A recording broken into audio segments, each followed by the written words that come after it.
Now, the greatest radio shows of all time. Suspense. The Shadow Node. Washington calling David Harding, counter-spy. Classic radio theater. The Great Gildersleeve. Fibber McGee and Molly. Dragnet. Gunsmoke. The Lone Ranger. Now, step back into a time machine with your host, Wyatt Cox. Good evening, friends of the Inner Sanctum. Comedy on this Tuesday, episodes of Bud Abbott and Lou Costello, George Burns and Gracie Allen, Milton Berle. We'll also have a CBS Radio Workshop production of the Joe Miller Joke Book. And we'll wrap it all up with an episode of Claudia. Now, that's all coming up on this Tuesday. This is the 4th day of November, 308th day of the year, 57 days left in 2025. The Erie Canal completed on this date in 1825. Governor DeWitt Clinton performing the Wedding of the Waters ceremony in New York Harbor. In Egypt on this date in 1922, British archaeologist Howard Carter and his men found the entrance to King Tutankhamun's tomb in the Valley of the Kings. Nellie Taylor Ross in Wyoming, elected on this date in 1924 as the first female governor in the U.S. The U.S. government established the National Security Agency on this date in 1952.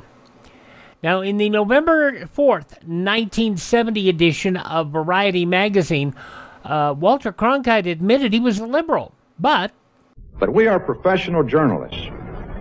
This is the difference. We are trying to reach an objective state. We're trying to be objective. We have been taught from the day we went to school, when we began to know we wanted to be journalists, integrity, truth, honesty, and this attempt to be objective.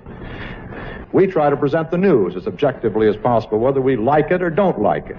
Now, Cronkite made those remarks almost a year earlier on CBS, defending the network against charges of liberal bias by then Vice President Spiro Agnew.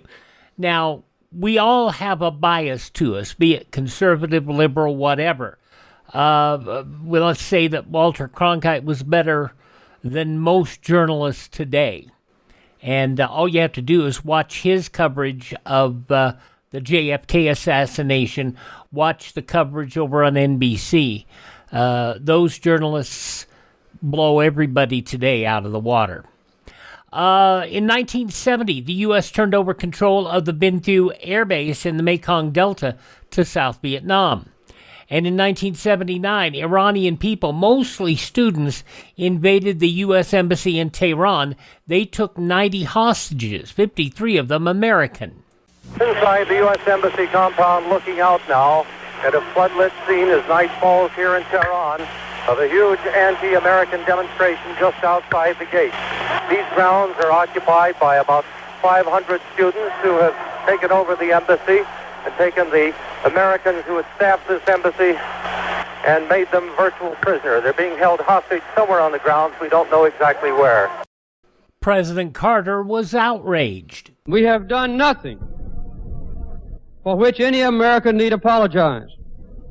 The actions of Iranian leaders and the radicals who invaded our embassy were completely unjustified. They and all others must know that the United States of America will not yield to international terrorism or to blackmail. The hostages would be held for 444 days and only released as President Reagan was being inaugurated in 1981. It was on this date in 1980, speaking of which, that President Reagan elected, or rather at that time, private citizen Ronald Reagan, elected to his first term as president. All I can say to all of you is thank you, and thank you for more than just George Bush and myself. Thank you because if the trend continues, we may very well control one house of the Congress for the first time in a quarter of a century. Now, Reagan not only defeated an incumbent Democrat, Jimmy Carter, but also the challenge of a liberal Republican independent, John Anderson. Now, Reagan took 44 states, nearly 51% of the vote, Carter took 6 states and the District of Columbia and 41% of the vote. Anderson took 6.5% of the vote and took no states.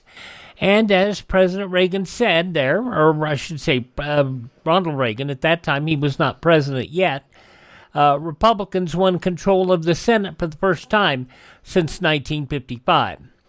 In 1986, Chief Justice Rose Byrd and 2 colleagues removed by the electorate from the Supreme Court of California for their opposition to capital punishment. In 1994, first conference that focused exclusively on the subject of the commercial potential of the World Wide Web. In 1995, Israeli Prime Minister Yitzhak Rabin assassinated by an extremist Orthodox Israeli. Not only Israel lost a great and a rare leader, so did the world, and so did our time. Foreign Minister Shimon Peres. The most powerful solar flare observed by satellite instrumentation recorded on this date in 2003, and in 2008, the first African-American president elected. Out of many, we are one. That while we breathe, we hope. And where we are met with cynicism and doubts, and those who tell us that we can't, we will respond with that timeless creed that sums up the spirit of a people. Yes, we can. Thank you.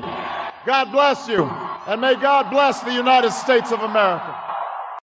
Barack Obama became the first African-American president, or African-American ever to be elected president. Joe Biden became the first Roman Catholic ever to serve as vice president. Of course, the first Roman Catholic to serve as president was also a Democrat, John Fitzgerald Kennedy, whom today probably couldn't even be admitted to his own party. Passing away on this date in history, composer Felix Mendelssohn, actress Dominique Dunn, also author-filmmaker Michael Crichton. And did you ever wonder what happened to Andy Rooney? He died on this date in 2011. Among those born on this date, Walter Cronkite, as we mentioned earlier. This was his birthday. Gig Young, the actor, humorist Will Rogers, the wonderful Art Carney, who before he became known as Ed Norton in The Honeymooners, he was all over old-time radio.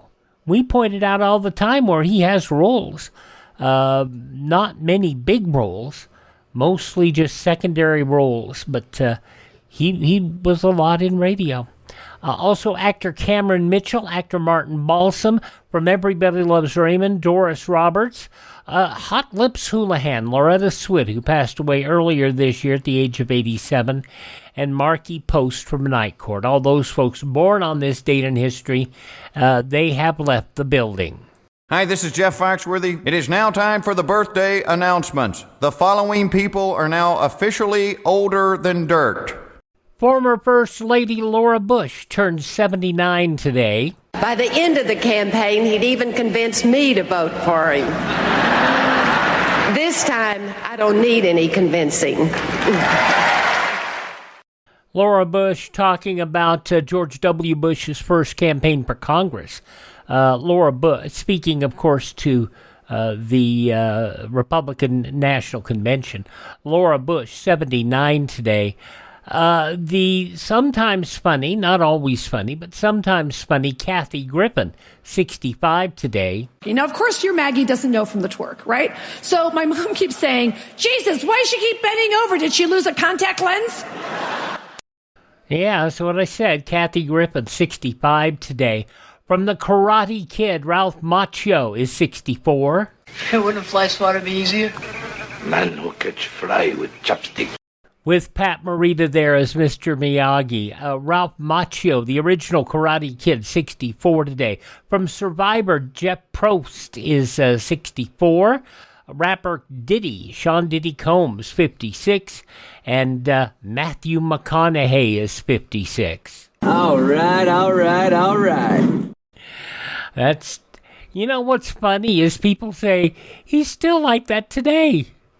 Matthew McConaughey, 56 today. Those just a few of the people celebrating the 4th day of November as their birthday. If this is your birthday,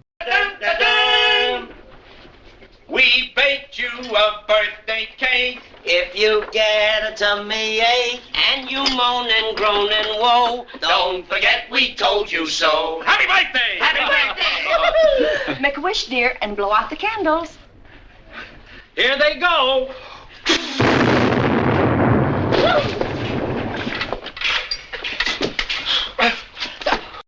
We'll start off with an episode of Abbott and Costello in just a moment. The funniest people that I know on a day that turned out not to be very funny for at least one of them. Professor B's digestive aids unites pure honey with ancient Roman apotheria to naturally balance your digestion. As we get older, our guts give us grief. We can't eat what we used to eat. But the good part about Professor B's is that naturally it restores your gut health. Check it out. Click the link in the program notes or go to profbees.com. Use my promo code Wyatt and you will save 10%. Best deal you can get anywhere. Yes, we do get a commission from the sale. That's the way it works. But check it out. profbees.com. There is a money-back guarantee if your gut doesn't feel better. Check it out, profbees.com. You can also find the link over at classicradio.stream. We're going to go back to what was a funny day for a lot of people, but not a funny day for Lou Costello. We'll talk about that in a moment when Classic Radio Theater with Wyatt Cox continues.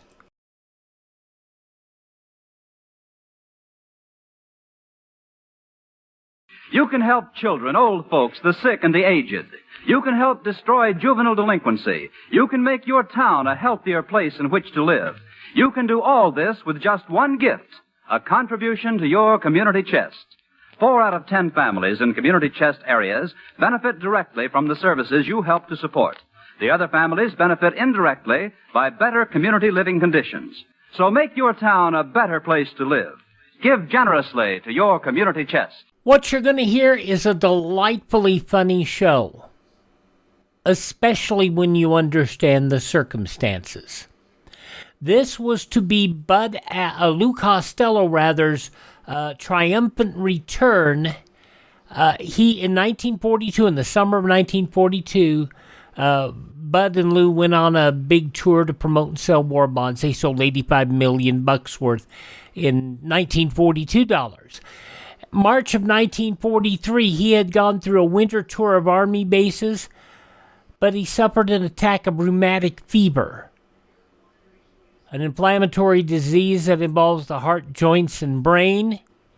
He was unable to perform for 6 months. Today was the day he had fully recovered.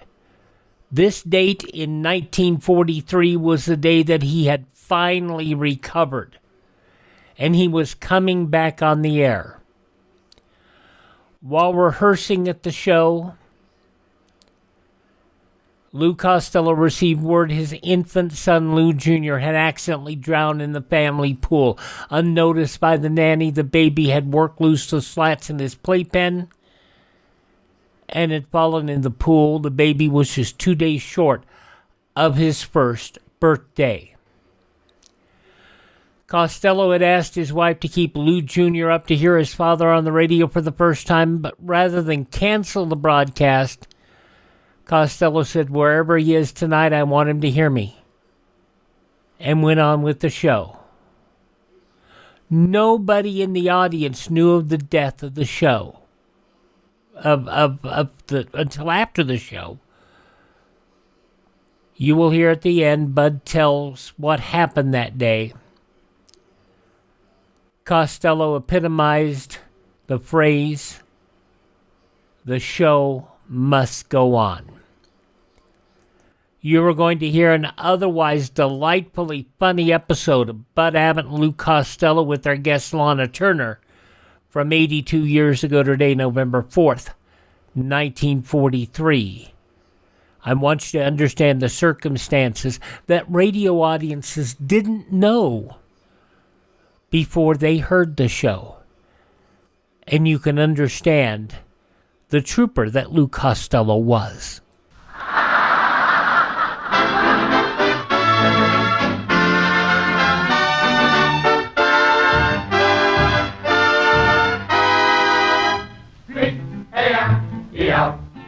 The Abbott and Costello program, brought to you by Camels, the cigarette that's first in the service.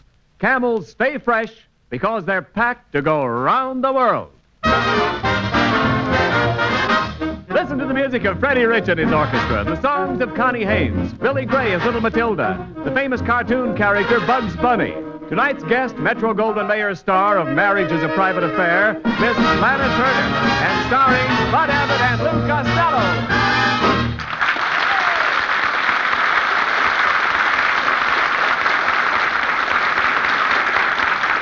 All right, folks, this way for the Abbott and Costello show. Tickets, please. See the Abbott and Costello show. Really, folks, it's a good show. Won't somebody please come in? Come on in, you cowards! Ken Niles. Why, it's Bud Abbott. Hello, Bud. Well, hello, Mr. Abbott. Welcome back. Thanks, Mrs. Niles. Listen, have either one of you seen Costello? He was supposed to meet me here in the lobby of NBC, and it's almost time to start the broadcast. Personally, I don't care if Costello never shows up. All last season, he did nothing but insult me. But, Mrs. Niles, don't tell me you're carrying a grudge for a year. Well, why not? I've got a sister I haven't spoken to in 20 years. And Costello reminds me of my sister, except for the mustache. But Costello hasn't got a mustache. No, but my sister has. I'm sorry, but that's final. You can't come in here.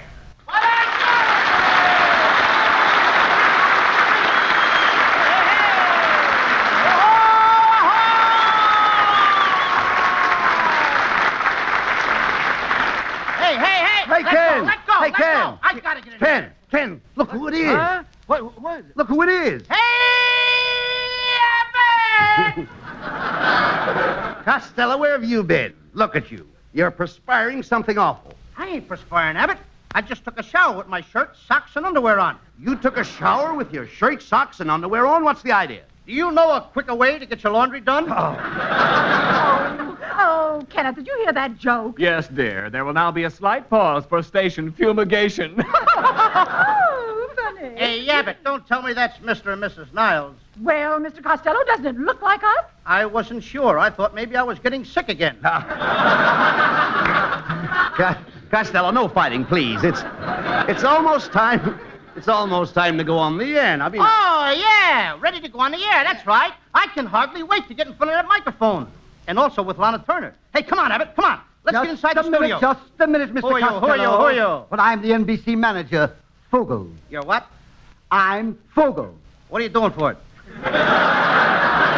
No, Mr. Costello, you don't understand. You've been a pretty sick young man, and we'd like to have the NBC doctor check you over before you go into the studio. Are you kidding? I gotta get on the air. My public is waiting for me. Oh, I wouldn't worry about him. Oh, him? He's a nice guy. Hey, Abbott, let me at that guy. Now, Costello, We got more than one. I know, but we got three. All right, take it easy. Take it easy, please. Take it easy. Remember your blood pressure. Oh, there's nothing wrong with my blood pressure. When I was down in Palm Springs, I used to drill with the soldiers. Well, that's strenuous. Oh, I should hope to tell you. I did everything they did. I'd get up at Sunday morning, and I'd take a 20-mile hike, exercise for 3 hours, drill for 3 more hours, and then I'd get up Tuesday morning. What happened to Monday? Wait a minute. What happened to Monday? What happened to Monday? Yeah. You should be so inquisitive. Yeah. Who got up Monday? Well, I see. I didn't get up Monday. I can see that. Well, Mr. Costello, how about the physical examination? We can't let you in the studio without it. I tell you, there's nothing wrong with me, Poogle. No. Poogle. Stop yelling, Costello. Watch your pressure. But do you see anything wrong with me, Abbott? Well, your legs look a little weak. They're bending way out. Oh, I can't help that. It's a long pull from my socks to my garter belt. Come on in the studio, Costello. We're going on the air. Okay, Niles. Come on, Abbott, let's go. I've been waiting 8 months to meet Lana Turner. Just a moment, Mr. Costello. Now what? I'm from the insurance firm of Birch Bark and Canoe. I'm Birch Bark. Where's Canoe? He went up the river. Ladies and gentlemen, every show must have a bad joke. This one is on us. No. Thank you. Now, look, mister, our program is going on the air, and we're in a hurry to get to the studio. Exactly why I'm here. Mr. Costello, in view of your long illness, the network has sent me over to check up on your insurance. They must be protected, you know. Now, how about some life insurance? No life insurance for me, brother. Why not? I took some out a couple of years ago, and nothing happened. No. No, Costello. He means a policy. Are you interested in a straight life? A straight life? Yes. No, sir. I'd like to sneak out once in a while. Oh, but the payments on this policy, Mr. Costello, are very low. For instance, it's much higher in Canada. And do you know the premium in England? Sure, Churchill.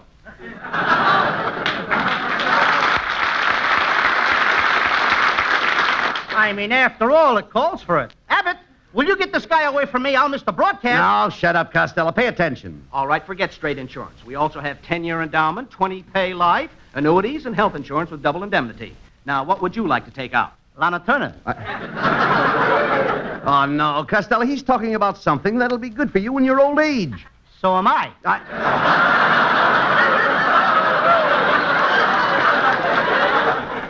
Now, look here, Costello. Let's pretend you're in an accident. What would you do if you lost a leg? What would I care? I got another one. No. What do you think our company would give you for that leg? $250. Abbott, here's a guy, if I lose a leg, wants to give me $250. Yes, You ever see anything like that before? $250. $250 for one leg. Yeah. I won't sell. Oh, you don't understand. Why, last year my company gave over $1 million for broken legs alone. What did they do with all the legs? No. Who did they give them to? No, look, Costello, you don't Lake understand. Diamond? They don't do anything with them. Whatever happened to Lake Diamond? I don't know. Look, that's a different party entirely. You don't understand. You see, listen, every time there's an accident, somebody gets paid off. For example, yesterday a man breaks his leg. He gets $500. Today, somebody breaks his neck. He gets $1,000. I wonder who will hit the jackpot tomorrow. Has nothing to do with the jackpot. Now, for instance, if I sprain both knees and break both ankles, I get $10,000. Or I can settle for $3,000 by waiving both knees. How much do you get if you wiggle your ears? Hey, look, Abbott, I had enough of this. Now, I want to get to my broadcast. Come on. Costello, you haven't had your examination yet. Get out of my way, Fugu. Yeah, Costello, you're going in the wrong door. That's a closet. That's a closet.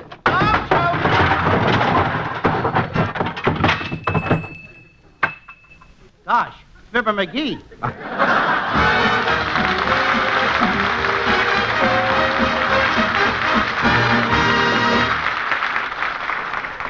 Sheepdog of the convoy, the little destroyer escort wallows through the heavy swells, her mechanical ears cocked for U-boats. Two seamen come off watch, go below, and pull out their cigarettes. Chances are they're Camels, the cigarette that's first with men in all the services according to actual sales records. The seamen know that their Camel cigarettes will be fresh wherever they are. Yes, cool smoking and slow burning, because Camels are packed to go around the world. Think of these men on the convoy if there ever comes a time when your dealer is temporarily sold out of Camels. But remember, when you get Camel cigarettes, you still get that rich Camel flavor, the result of expert blending of costlier tobaccos. Camel's tobacco standard is the same for soldier, for civilian, anywhere in the world. C-A-M-E-L-S. Camels, they stay fresh because they're packed to go around the world. Here's Freddie Rich and the orchestra with a modern treatment of an old favorite. Put your arms around me, honey.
Now, I simply must put my foot down, Mr. Costello. You must be examined by the NBC doctor before you can be allowed in your studio. But what about my program, Fogel? Lana Turner's waiting for me. Oh, don't worry, Costello. You can prove you're all right. Anyway, he's a fine doctor. Oh, he is? Yeah. What's his name? Dr. Jones. Ph.D., MDS, LLD. What school did you go to? That's a fine way to spell Jones. Oh. Ph.D., MDS, LLD. All right, never mind. Spells Jones. Go on in, will you go in, please? Okay. Dr. Jones, this is Mr. Costello. He's been very sick for a long time, and he must be examined before we can let him in the studio. I'll be right back. Yes, certainly, Fogel. Now, Mr. Costello, take off your coat, vest, tie, shirt, undershirt, socks, shoes, and suspenders. Do you mind if I leave the hair on my chest? Costello, quiet. Go ahead, Dr. Jones. Now, open your mouth, Costello. Wider. Wider. Wider. My brother would like to see that. Abbott, is he a doctor? No, he's looking for an apartment. I think I got things mixed up. Hey, Abbott, come here. That guy's no doctor. No. What do you mean he's no doctor? That's my line, please.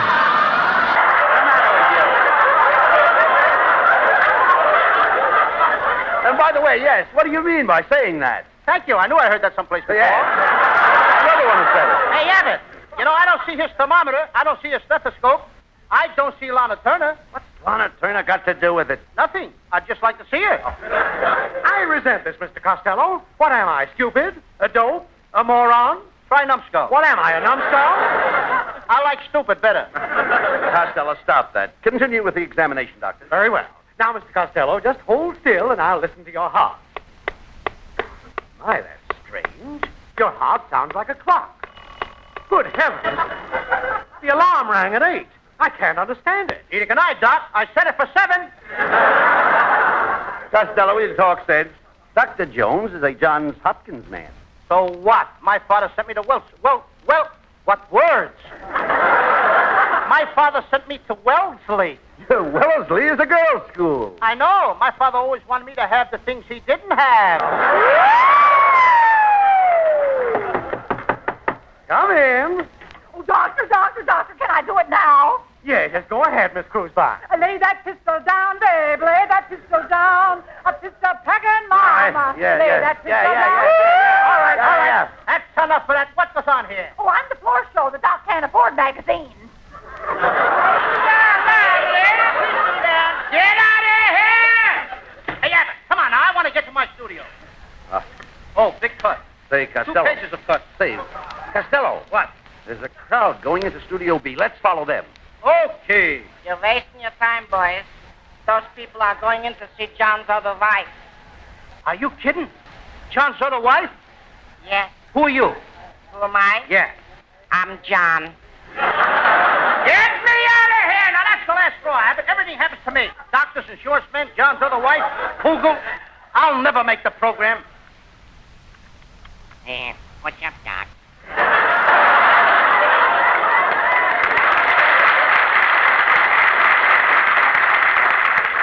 What's cooking, huh, Chubby? Costello, it's a little rabbit. Yeah, from the cartoon. It's Bugs Bunny.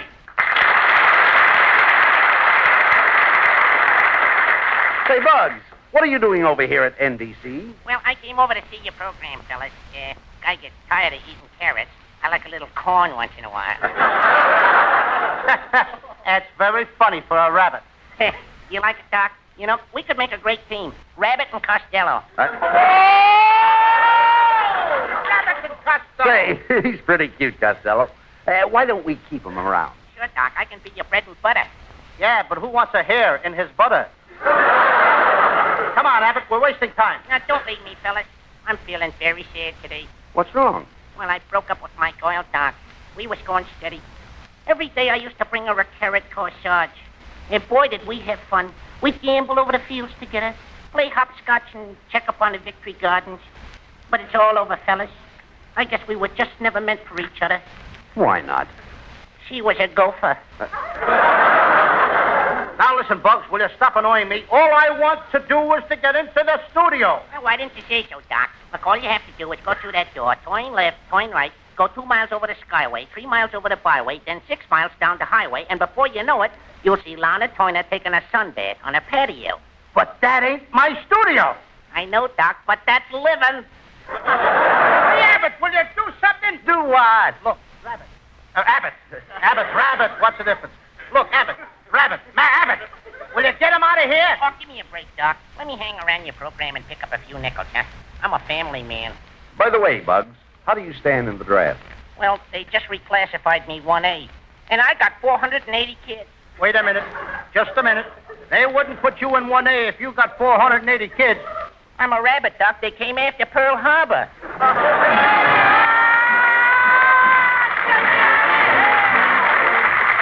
Here's little Connie Haynes back with us again. She sings the new rhythmic hit, They're Either Too Young or Too Old. You marched away and left this town as empty as can be. I can't sit under the apple tree with anyone else but me. For there is no secret lover that the draft board can't discover. They're either too young or too old. They're either too gray or too grassy green. The pickings are full and the crop is lean.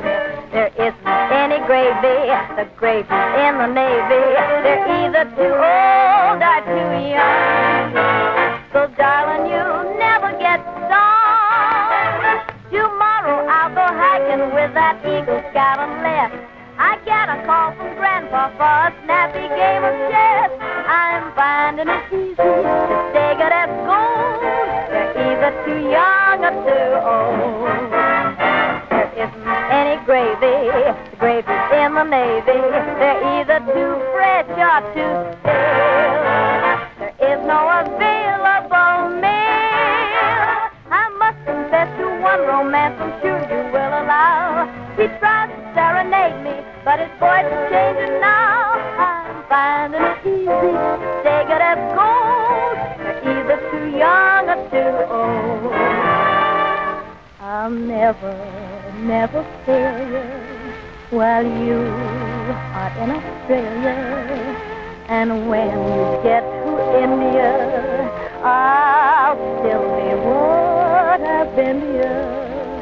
I've looked the field over, and lo and behold, they'll take the army, they'll take the navy, 'cause they're either too young or too old.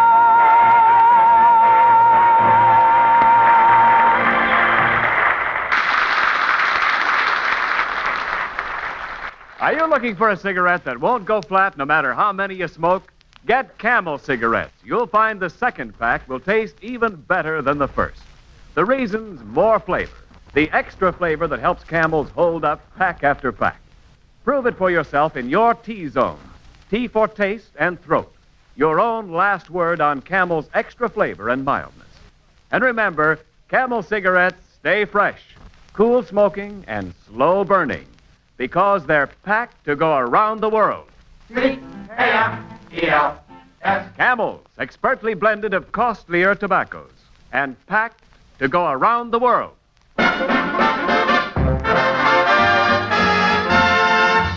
And now back to Abbott and Costello, who are still having trouble getting into the studio. Oh, boys, wait a minute. Oh, Fogel. That's an understatement.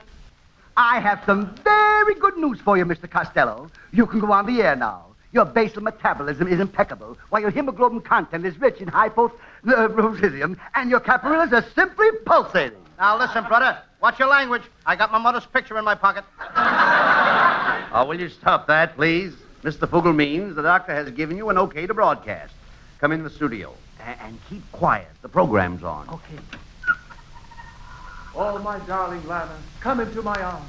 Kenneth, my dear, I love you madly. Hey, Abbott! That Niles is playing my part! Yes, and look who the girl is. Lana Turner.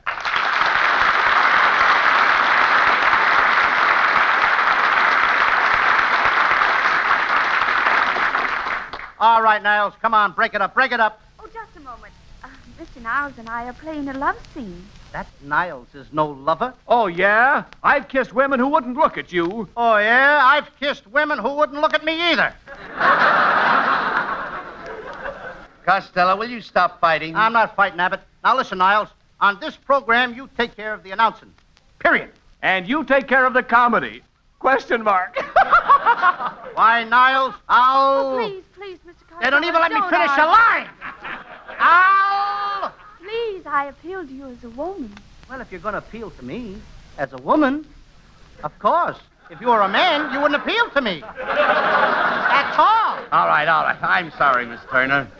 Please forgive Costello. He's a little impulsive. Repulsive? No, he said impulsive. I-M-P-U. Well, we all have our troubles. Now, listen, you wouldn't talk that way, Lana, if you saw my last picture. Oh, you mean the one where you were on the ice? That's the one. What did you think of it? You certainly kept well. Hey, Abbott, what's this girl? All quiet. Come on, Costello. This is where we're supposed to do a love scene. Abbott, I didn't know you cared. Well, I do, Lou.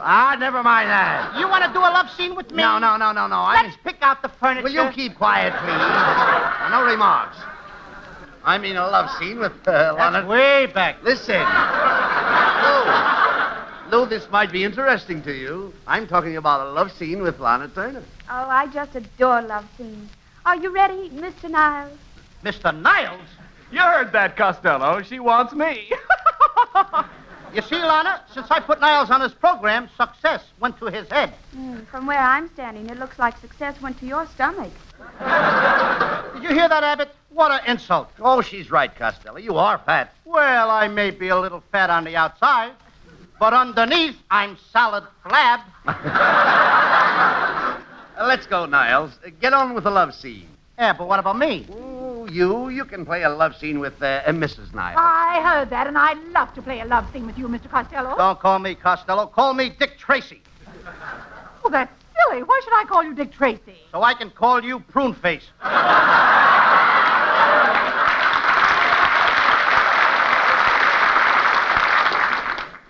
Did you get that ad lib, Lana? That's what put me on the top of the ladder. Yes, and your audience is at the bottom, daring you to come down. Well, Costello, I'm waiting. So is your broom. Why don't you fly out of here?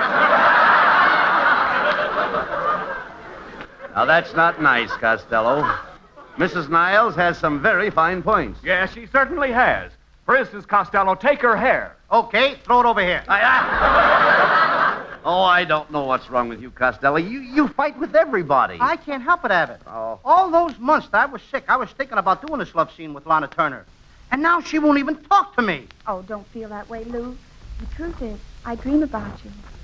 I dream about you every night. You do? Yes. Yes, I do. Do you think I can sue Ovaltine? I get it. All right. Never mind. You get it. Ovaltine. Yeah, you heard her. We're working for Camel Cigarettes. Never mind that. Ovaltine. All right, a little extra change. Oh, we'll get a case. All right, look. Look, come on. Let's get to the play. All right, Mr. Rich, let's have some music to put Costello in the mood. Ken, set the scene. And make it snappy, Niles. The scene is an old castle in England. It is the 16th century when hearts were brave and knighthood was in flower. The night is still, and Lady Lana stands on the balcony awaiting her lover. She has been waiting anxiously, longingly, patiently, hopefully. Come on, Niles, get with it. Faster. And why not? I can't wait much longer. Come on. She hasn't seen her lover in a fortnight. Each minute seems like an hour. You forgot the seconds. Each hour seems like a day. Each day like a week. Each week like a month. Each year. Each month like a year. Each year. Each year. This is only a half-hour program. Now get with it. Oh, but Lou, he's putting you in the mood to kiss me. I've been in the mood for 8 months, kid. Abbott, never mind, Niles. You set the scene. Okay, Lou. The stillness of the night is suddenly broken. Now, this guy'll set it fast. suddenly broken by the sharp clatter of horses' hoofs. Where does the horses come from? The lovely Lana's eyes light up. Her lover is riding into the courtyard on his white charger. Ah, white charger. I don't charge nothing. I pay everything cash. He leaps from his horse and starts to climb up to her balcony. Hand over hand. Hand over hand. 2 hands over hands. 1 foot up. The other foot up. Come on, get me up, Abbott. Hurry up. Then 1 hand up. Then the other hand up. It's going to be too late. Now get me up. Inch by inch. Foot by foot. Yard by yard. Get me up there, will you? I want to kiss the dame. But, Lou, what's your hurry? There's plenty of time. Not for me, kid. I'm in 1A. All right. Finally, you reach Lady Lana's side, and the play begins. A play of love, emotion, and adventure.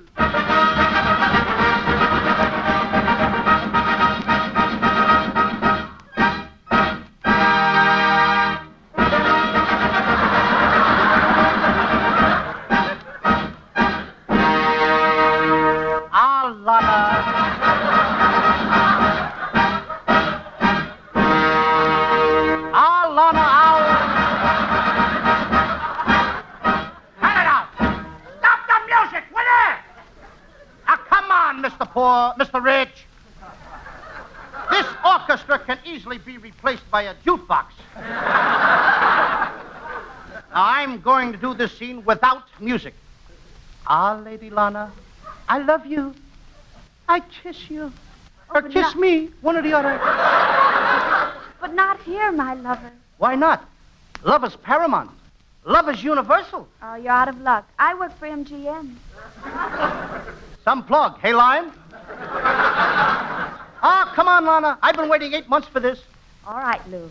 You can kiss me. This is spite work. Hello. Mr. Costello, this is Fugel. No kissing in our studio. Kissing spreads germs. Not me. I kiss so hard I kill him. Costello, will you quit fooling around? Who's fooling around? All I want to do is kiss Lana Turner. Oh, come on, Lana. Will you please kiss me? Well, all right, Lou. Now, if you'll just close your eyes, I'll have a big surprise for you. Okay. My eyes are closed. Oh, boy, I can hardly wait. Lana Turner's gonna kiss me. Woo! Now, keep your eyes closed. They're closed. Here's the surprise. Are you eating carrots, Lana? Lana who, Doc? I'm first. And I'm nuts. Will you get me out of here?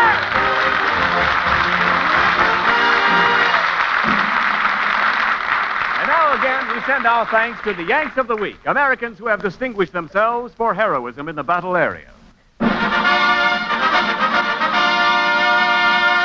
To Captain H.D. Maxwell of Pink Hill, North Carolina, and the entire crew of his Liberator bomber, who turned their big Ford-engine B-24 into a fighter plane when they saw 2 German Focke-Wulf heavy bombers attacking an Allied convoy in the Atlantic. While the huge enemy planes were making their bomb runs on the ships, Captain Maxwell and his men attacked with machine guns. And though cannon and machine gun fire from the enemy wounded every man aboard the Liberator, they shot down 1 German plane and probably destroyed the other before they themselves crashed in flames. Our airmen were rescued by ships from the convoy they had saved. We salute you and your crew, Captain H.D. Maxwell, and in your honor, the makers of Camels are sending to our soldiers overseas 300,000 Camel cigarettes.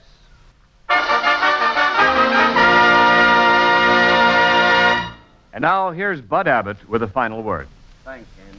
Ladies and gentlemen, now that our program is over and we have done our best to entertain you, I would like to take a moment to pay tribute to my best friend and to a man who has more courage than I have ever seen displayed in the theater. Tonight, the old expression, "the show must go on," was brought home to all of us on this program, more clearly than ever before. Just a short time before our broadcast started, Lou Costello was told that his baby, 1-year-old Tamara, had died. In the face of the greatest tragedy which can come to any man, Luke Costello went on tonight so that you, the radio audience, would not be disappointed. There's nothing more that I can say except that I know you all join me in expressing our deepest sympathy to a great trooper. Good night. This is the National Broadcasting Company. KFI, Los Angeles. Yep, he worked his way through that show wonderfully, didn't he? Bud Abbott and Lou Costello, as it was broadcast 82 years ago today, November 4th, 1943, on Classic Radio Theater with Wyatt Cox. Up next, we'll go back 84 years for an episode of George and Gracie.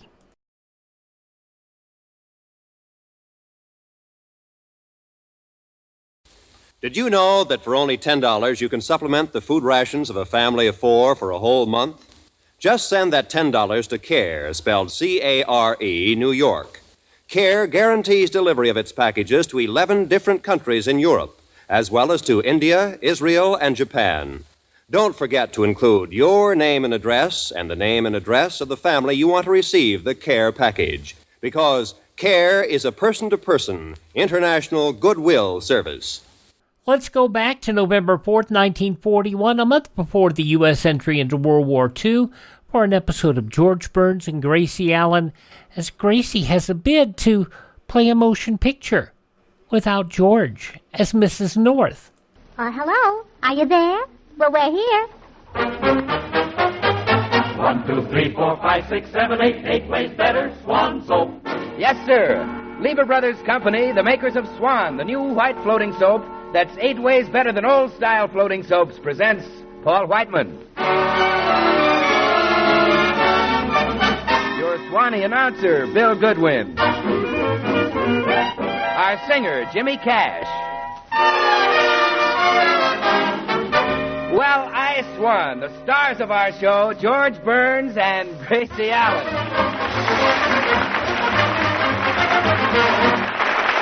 Yes, sir, it's the new Burns and Allen show, and now we listen in on Gracie at home. Hello? Yes. Yeah, this is Gracie Allen. Who's this? Who? Well, you have to spell it. M-O-T-H? Moth? M-O-T-H-E-R? Oh, the mother. Oh, sorry, but we have all the mothballs we need. What? M-A-M-A. Oh, hello, Mother. How are you? What? You think Mr. What? Well, hold the phone, Mother. Jimmy Cash, please, I'm on the phone. What, Mother? No, that isn't George singing in the bathtub. No, today's Tuesday. Say, Mother, how's Bessie? What? You think Mr. Peterson the butcher is falling in love with Bessie? How do you know? Oh, last night she found a forget-me-not on her calf's liver? Oh, good. You went to the football game Saturday. Oh, really? $4.40 a ticket? My, that's expensive. What? Papa made a touchdown? Oh, Papa made a touchdown at the Elks Club. Well, I'll have to say goodbye, Mother. What? A message for George? Yeah. Oh, wait, I'll have to write that down. Hilda! Yeah, Mrs. Burns? Go in the den and get me a pencil, please. Oh, by the way, Mother, yesterday I went out in the garden and I picked the most beautiful sweet peas, but George didn't like them. Well, maybe I should have cooked them plain instead of with carrots. Oh, yeah. Well, I must tell you... Here's your pencil. Mrs. Burns. Oh, thanks. All right, Mother, I've got the pencil. What was that message again? Well, not so fast. Say hello to George. Oh, all right. Oh, hello, sweetheart. Oh, George, Mother just sent you a message. Hello. Hello. Well, sit down, Gracie. I've got some wonderful news for you. MGM wants you to make a picture. Really? Yes. Mr. and Mrs. North was a big hit on Broadway last season, and now MGM wants you to be Mrs. North. Well, I couldn't do that, George. I'm already Mrs. Burns. I know that, Oh, but... my mother wouldn't like it if I took a second husband. I know that, but... She isn't crazy about my first one. I know that, too. Gracie, this is a wonderful opportunity for you. And another thing, it'll be a great experience. Then again, look at the practical side. Now, don't only think of yourself, think of me. Think of the money we'll make. Oh, George, you sound just like you're proposing again. Gracie, will you make the picture? Certainly. Well, Gracie, you've made me so happy that you can have anything you want. Oh, will you give me my half of my salary? I'm not that happy. Well, anyway, you're going to make this... Hello, Bill. Oh, hello, Gracie. Bill. Hello, George.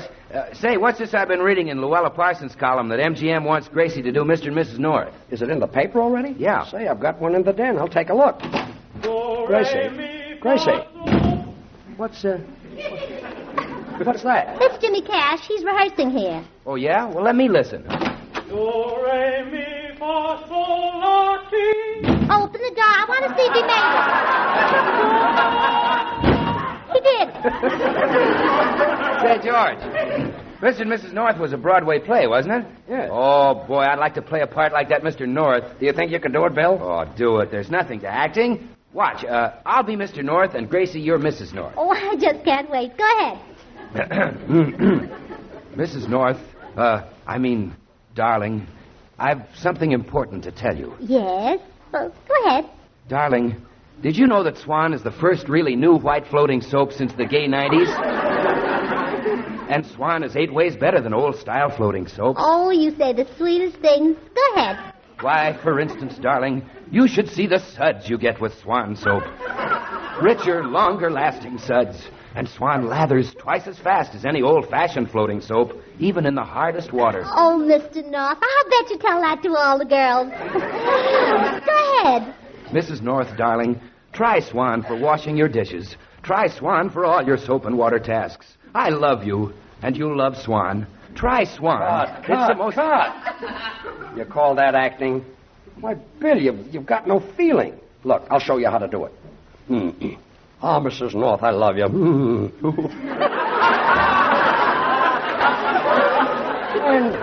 and Mrs. North, you'll love Swan. Swan, that wonderful soap. That floating soap. Just give me a cake. That white floating soap. And I'll go alone. Happy with you. And Swan.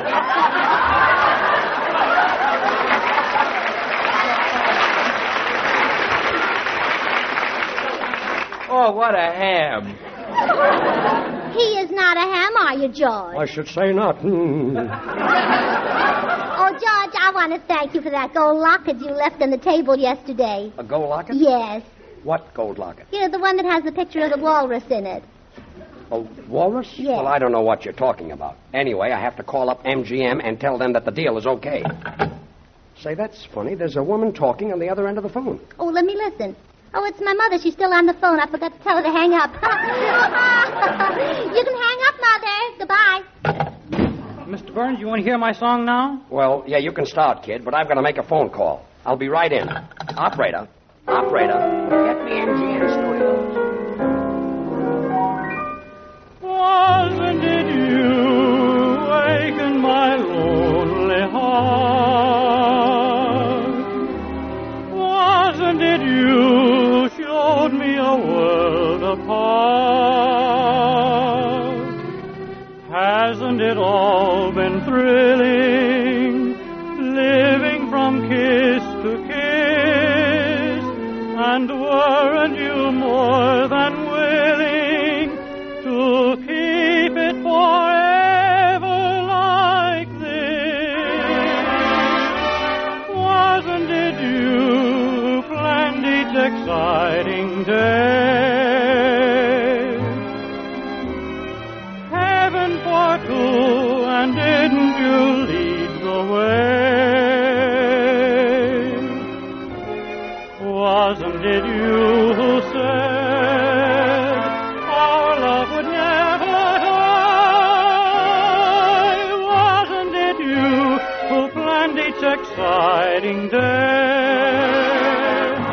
We found a heaven for two, and didn't you lead the way? Wasn't it you who said our love would never die? Can it be you now saying goodbye?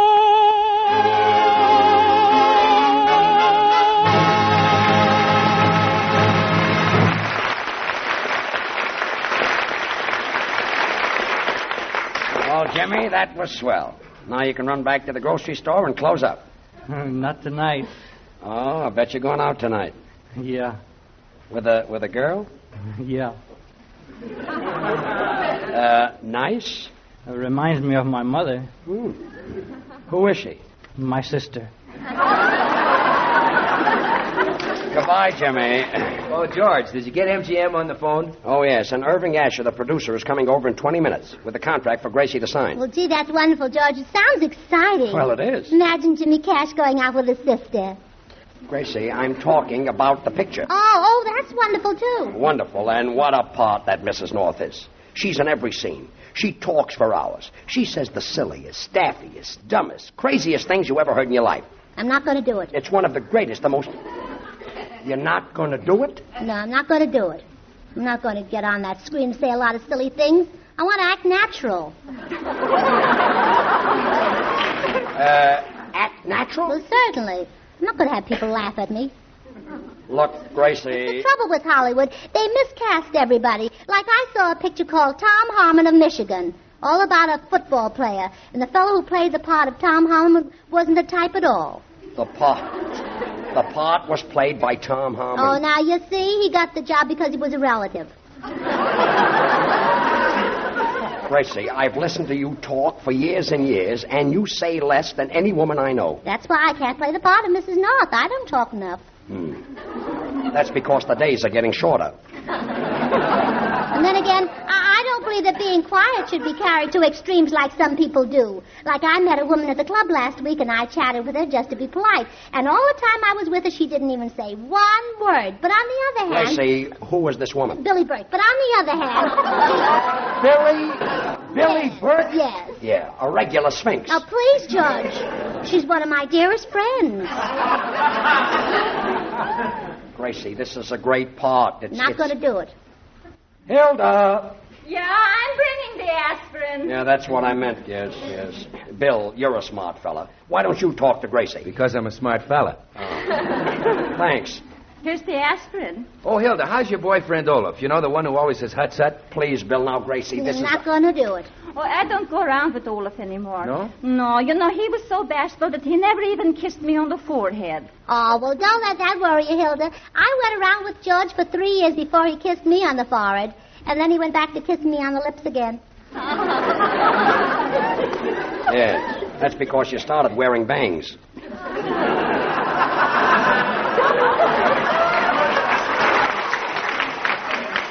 Anyway, listen, Gracie... Not going to do it. Mrs. Burns, I'm sorry. I had an accident. I tore one of your towels in half. Oh, well, that's all right, Hilda. You can use it like Swan soap, half in the kitchen and half in the bathroom. Well, thanks, Gracie. Welcome. Gracie, will you listen to me? Not going to do it. So, Hilda, you gave up Olaf, huh? Oh, yeah, I had to give him up. I couldn't understand him. He spoke with a dialect. Well, who's your boyfriend now? He's in the kitchen. I will call him. Come in, sweetheart. Sí, mi vida, ¿qué quiere mi pedazo de caramelo? Well, that's all I needed. It's Senor Lee. You're Hilda's sweetheart? Hut-sut. Oh, go with that hut-sut. Senor Burns, don't be a grouch. I like to see a man with a smile on his face. In your case, I would even settle for a face. Look, Senor Lee, Olaf happens to be Hilda's childhood sweetheart. I have thought it all out, Senor Burns, and the voice inside of me says, Senor Lee, you are a rat if you take Hilda away from Olaf. Well? Squeak, squeak.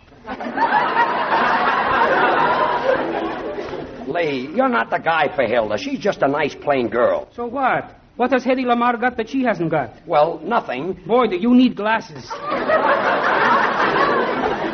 Hilda, take him back in the kitchen. Gracie, Mrs. North is a great part. I'm not going to do it. Oh, it's Paul Whiteman. Hello, Paul. Oh, hello, Paul. Hello, everybody. Gee, Paul, you've taken off some weight. Yes, and I've got to take 10 more inches off my waistline. Really? Why? So I can get close enough to the table to reach the food.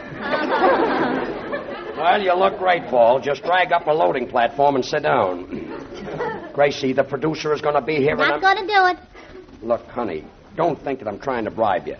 But you know that beautiful caracal coat that we saw at Magnan's? The one you like so much? Mm-hmm. Well, I'd like to see you buy it. Well, then you should have been with me yesterday.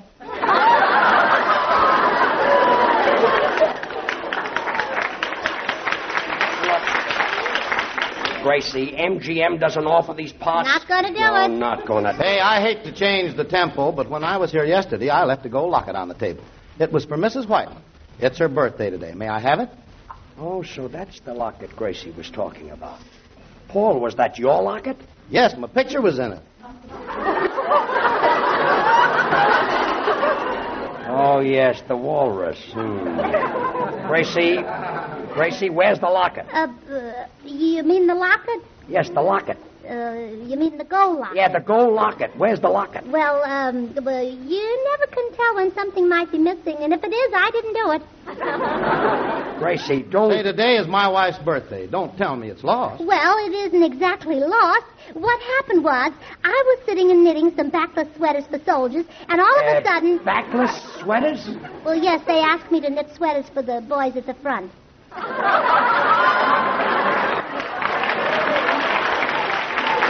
Gracie, what about the locket? Well, I'm coming to that. And all of a sudden, a burglar climbed through the window. A burglar? Oh, yes, the town's full of burglars. They're here for a convention, I guess. Yes, I read about it in the papers. You did? Yes. Then you believe this story? Oh, sure I do. Oh, boy, oh, boy, oh, boy. Wait till you hear the finish. A burglar came in a half an hour ago, took the locket, hit me on the head, and I was unconscious for 5 hours. You were, huh? Why, Gracie, according to that story, you'd be unconscious right now. That's right. That's why I think she's telling the truth. Gracie, where's the locket? Oh, I'm awfully sorry, Paul. I thought George left that locket there as a surprise for me. Well, where is it? Well, you know that antique shop around the corner? Yes. I traded it in. You traded it in? But, Gracie, how could you think it was your locket? Didn't you see P.W. engraved on it? Well, yeah, but, Paul, I thought the engraver had an impediment in his speech and pronounced my name Tracy Wallen. Tracy Wallen?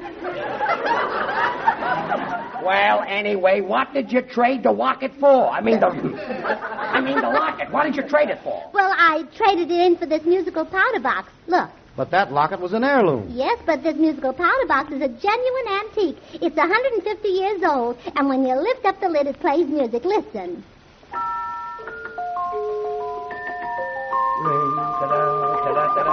Oh, Daddy. 150 years old? Yeah, an old daddy. An old daddy, huh? Close it. Close it.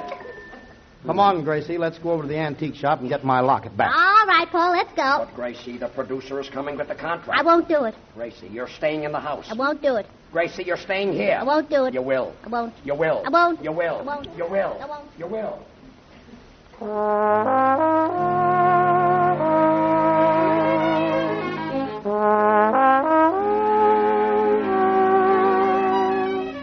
Paul Whiteman and the orchestra playing The Waltz of the Flowers.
Well, this is great. A producer from MGM is coming to our house, and here we are in front of an antique shop. Oh, now, boys, I better go in alone. If we all go in, he might think the locket's very valuable, and even though it's worth nothing, he might double the price.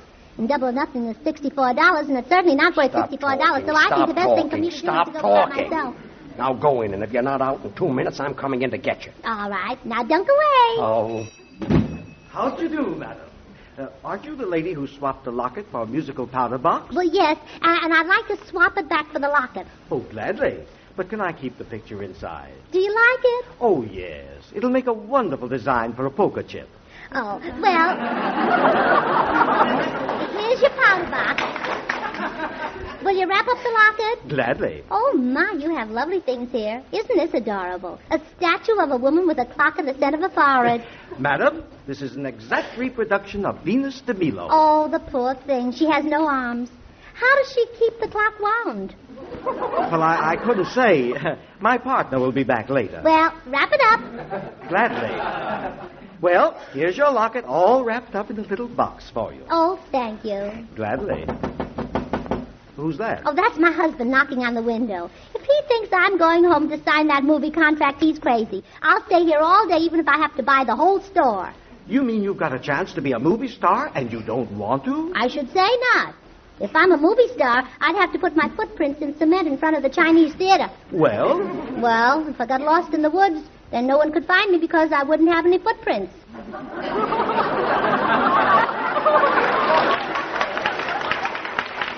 Yes, I see. Well, here's your clock, madam.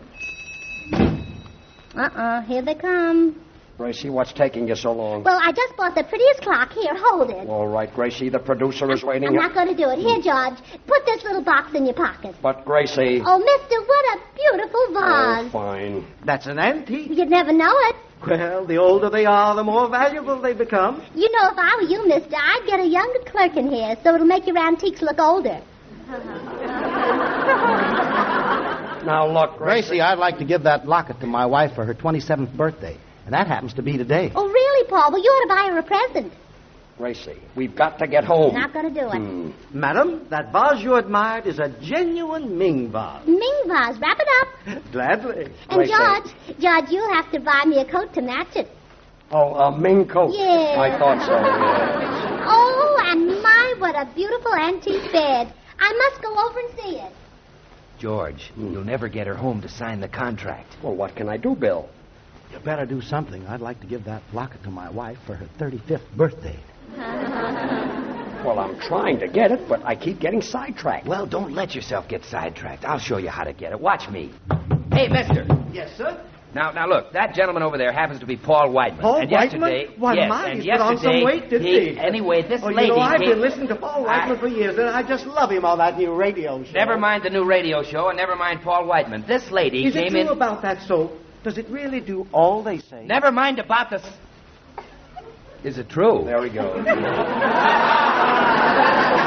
Why, listen, Mr. Swan is even more than they say. It's a brand new kind of white floating soap. 8 ways better than old-style floating soap. Bill, don't get sidetracked. Don't worry, I won't. Why, Swan is whiter. It smells fresh and clean. And Swan soap is pure and gentle, as mild as the very finest imported Castile soaps. Oh, Bill, I'd just love to hear you talk, but talk slower. I'm in no hurry. Oh, well. Swan soap is so mild, it's ideal for bathing the baby. Bill, don't forget it's my wife's birthday. Congratulations. And remember, each cake of Swan is really twins. Break Swan in 2. Use half in the kitchen, half in your tub or shower. Try Swan. It comes in that cool-looking green wrapper with the white swan on the front. Now, you see, George, nobody sidetracks me. When I talk Bill. about I a heard subject, it. I was here all the time. Now, look, I've got to get Gracie home to sign that contract. Look, Gracie. I'm not going to do it. What did you say that bed was? Well, this is great. It's genuine antique. Why, George Washington slept in this bed, and so did Thomas Jefferson, and so did James Monroe. Who slept in the middle? In the middle? Wrap it up. Gladly. Gracie, please get that locket. I'd like to give it to my wife on her 48th birthday. Gracie, the producer I'm is... not going to do it. Mister, what's on the 3rd shelf? That's dust. Wrap it up. Wrap it up. Quiet. Look, mister, I've had enough of this. Well, look who's hello. Oh, it's Elsie Myers who lives across the street from us. Hello, Elsie. Hello, Gertrude. My name is Gracie. Oh, yeah, I must remember that. Say, Gracie, is that big antique moose head yours? Yeah, we've been married for years.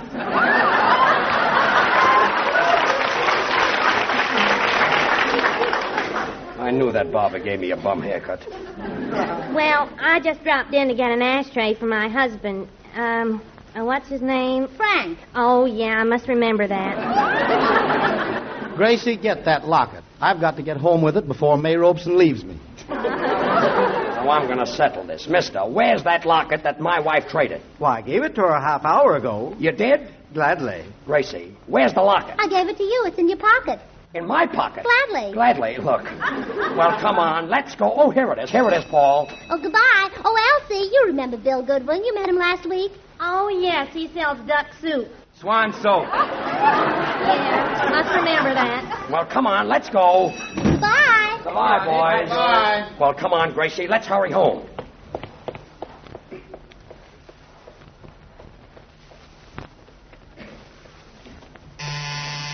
I hope that producer is still here. Come in, Senor Burns. Hey, Lee, why are you opening the door? Where's Hilda? She's upstairs putting my clothes in the guest room.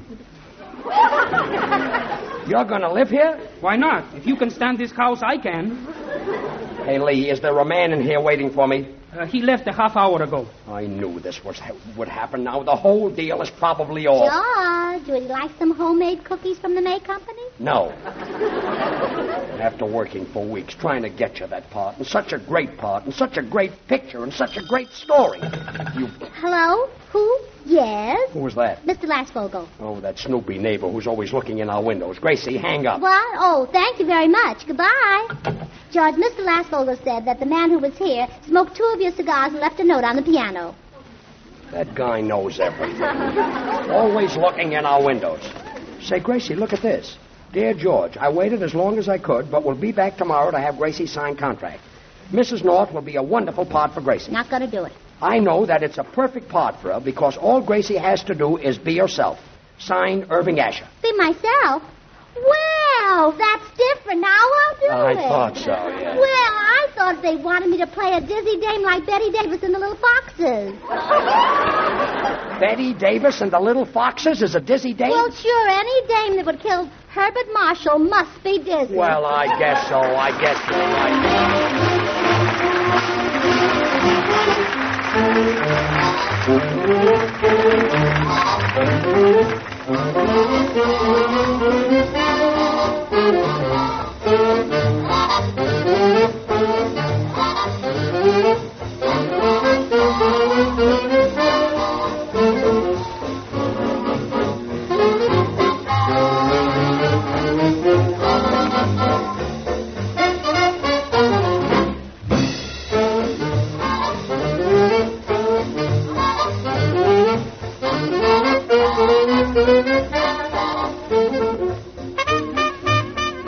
Remember, folks, buy Swan. Try Swan. Get Swan at your dealers today. See for yourself if Swan isn't really 8 ways better than old-style floating soap. Now, once again, George and Gracie. Hello? This is Mrs. Whiteman. Ask her how she liked the locket. How did you like the locket Paul gave you? Well, I traded it in. Well, I don't blame you. For what? Listen. Good night, folks. Good night.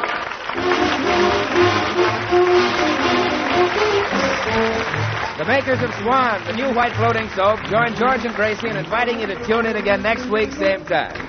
Until then, this is Bill Goodwin. 84 years ago, November 4th, 1941, George Burns and Gracie Allen on Classic Radio Theater with Wyatt Cox. Tomorrow, Earth Abides, starring John Daner in an episode of Escape from 1950. Also, Boston Blackie, Dick Culmer, and A New Face for Joe Harvey from 1946. A 1952 episode of Dangerous Assignment starring Brian Donlevy. And Lon Clark in Nick Carter, Master Detective, Death in the Pool.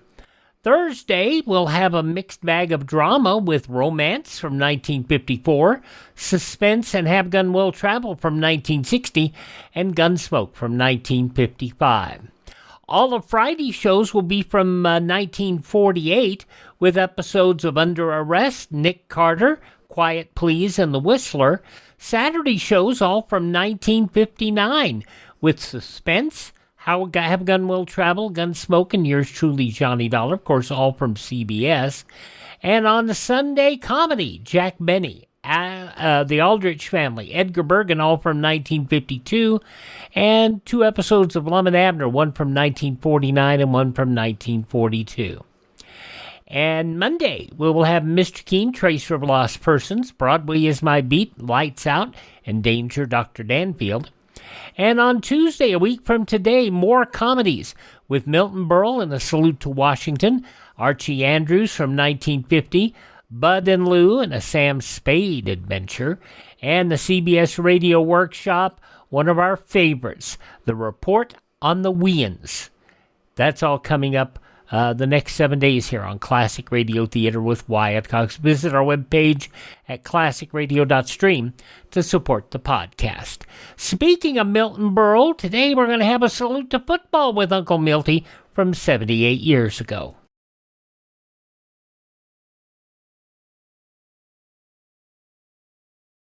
The Crusade for Freedom is a crusade for your freedom and mine. The truth dollars people send the Crusade for Freedom help preserve our own freedom, even as they get the truth and hope to people behind the Iron Curtain. Truth dollars help finance Radio Free Europe and Radio Free Asia, the most effective weapons Western democracy has for countering lies and distortion. Send your contribution to The Crusade for Freedom, care of your local postmaster. That's Crusade for Freedom, care of your local postmaster. We continue now on Classic Radio Theater with Wyatt Cox with an episode of Milton Berle from 78 years ago, November 4th, 1947. A salute to football.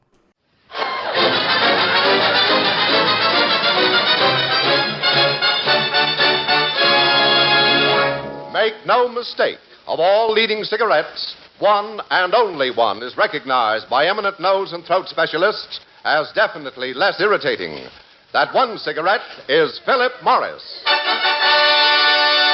Johnny presents The Milton Berle Show.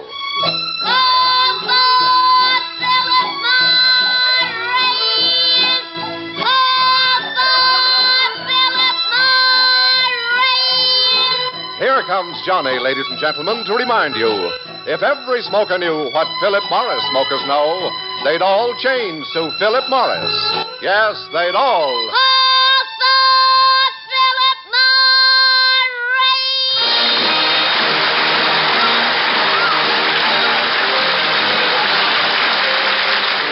From Radio City in New York, here is the Milton Berle Show. With Bert Telton, Jack Albertson, Mary Shipp, Billy Sands, Johnny Gibson, Al Kelly, our singing star Dick Barney, the music of Ray Block and his orchestra, and yours truly, Frank Gallup. Ladies and gentlemen. Smart writing. This is the peak of the football season. In Saluting Football tonight, we bring you a comedian who has the perfect football head. It's full of air, and it comes to a point. And here he is, Milton Berle.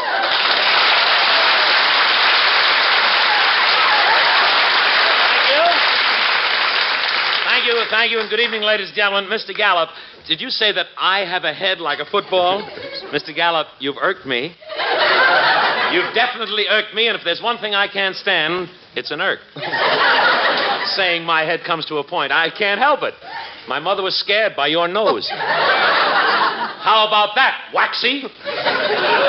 Berle, if you're quite through with this vulgar display of barnyard comedy... Well, you started it. You started it, Mr. Gallup. Gee willikers. When you said that my head was like a football, you hurt me. You cut me. You really cut me. I have an incision. And lucky for you, oysters are incision. Oysters are incision? Oh, Abbott, if Costello ever leaves you, here I am. See, Mr. Gallup, that's how I got my reputation. I can take a program that starts out like it's dying, and with 3 fast jokes, bury it. So don't laugh, Mr. Gallup, because if I had said that you had a head like a football, what would you have said? What a blow for Princess Elizabeth. Mr. Gallup, please. Dear Mr. Gallup, egg-laying Mr. Gallup, for 3 weeks now you've told the same joke. Why do you repeat every week? What have you been living on? Radishes? You never... What have you been living on? Radishes? Are you mad because I won't let you sleep? You never... Mr. Gallup, you never hear me repeat my jokes, do you? No, only Bob hopes. My word, that was a gay one, wasn't it? Oh, yeah. That was jazzy. Mr. Gallup, look at me. Will you do me a favor? Yes. Just for tonight, lay off the jokes. Won't you? Won't you? Because at this very moment, you don't know this, but a group of executives are sitting around a conference table discussing my option. Mm-hmm. Give me a fighting chance, won't you? I'm sorry, Burl. You know, I've become quite fond of you. You have? Yes. When first I came on this program, I expected you to be a vulgar, moronic, loudmouth boor. And I'm not? You are, but I got used to you. You're so titanic. That's so clever, Mr. Gallup. Don't stop. Can't you think of any other insulting words to describe me? Please, no coaching from the audience. Everybody's always ready to insult me. I mean it, honest. I'm a nice guy. I'm kind to animals. I wear an Adam's hat. My teeth have that oxidol sparkle. I wear Adler elevator shoes. Now, I'm so much taller than she, I keep tripping over it. It's terrible. Oh, come. Don't feel that way, Milton. Well, Milton? Did you call me Milton? Mr. Gallup, you call me Milton. I know.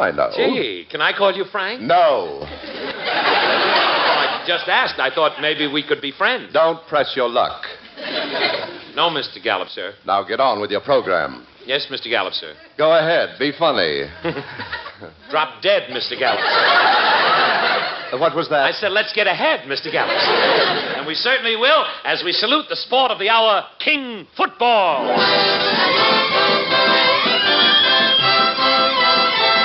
Football, thrilling sport for millions. Football, a game you spend 4 years playing for the old alma mater just so you can get a big letter to put where your ribs used to be.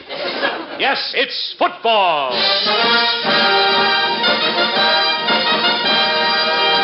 Ladies and gentlemen, if many of you find modern football getting too complicated, it will all be clearly explained to you by none other than that celebrated football coach, Clarence Biff Finster. Ladies and gentlemen, Coach Finster.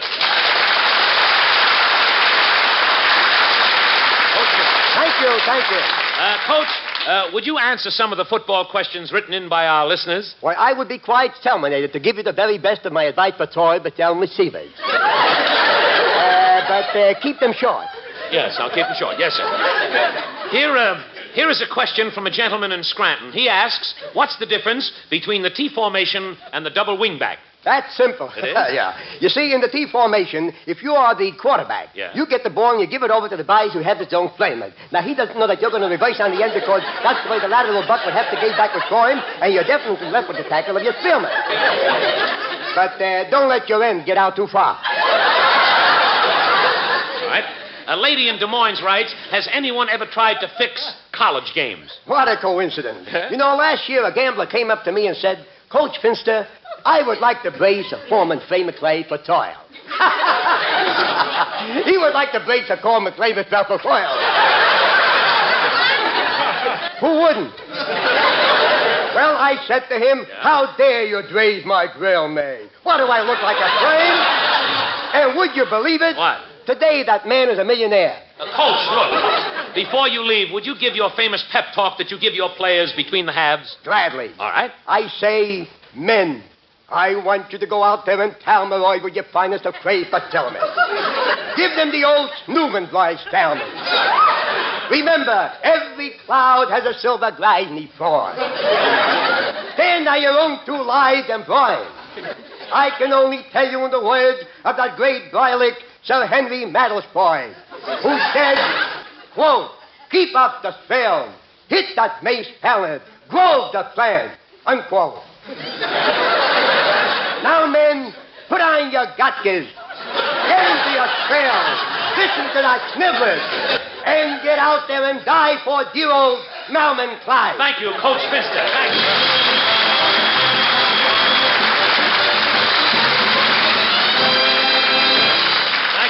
mister.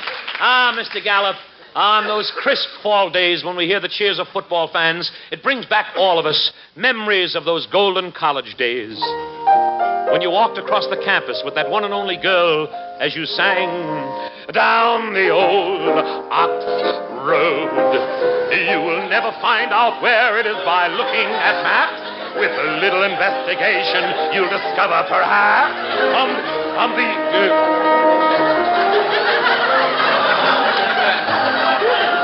Don't play with just your elbows, will you, please? Ah, the old Ox Road. Precious college memories of Cynthia. Will I ever forget those walks down the old Ox Road with Cynthia? How proud I was of her. She was the biggest ox on the road. Cynthia, can anything ever erase those 14 wonderful years we spent in college? Oh, Cynthia. She was in college so long, ivy kept growing up her legs. Haunting memories of that last senior prom. When I took Cynthia home after the dance, her head was on my shoulder. Someone else carried her feet. Beautiful, captivating Cynthia.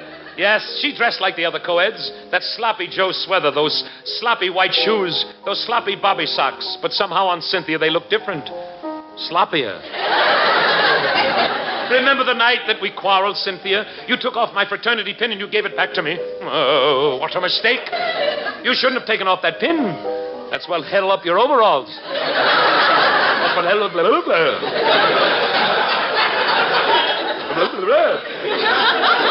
But it's the little things I remember about Cynthia.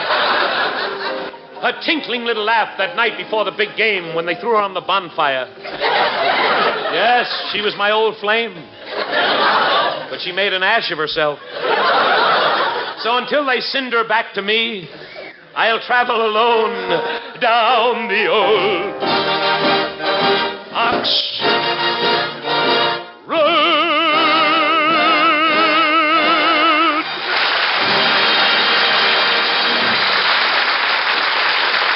Memphis, Tennessee, Buffalo, New York, Denver, Colorado, Portland, Oregon. Yes, from all over the country there's news, big news. Listen. From section after section, eminent nose and throat specialists report that the cigarette they suggest in cases of irritation due to smoking is Philip Morris. Yes, these top-ranking nose and throat specialists actually suggest Philip Morris because they know Philip Morris is the one, the only leading cigarette proved definitely less irritating. Remember, the cigarette that gives you the least irritation is the cigarette that gives you the most enjoyment.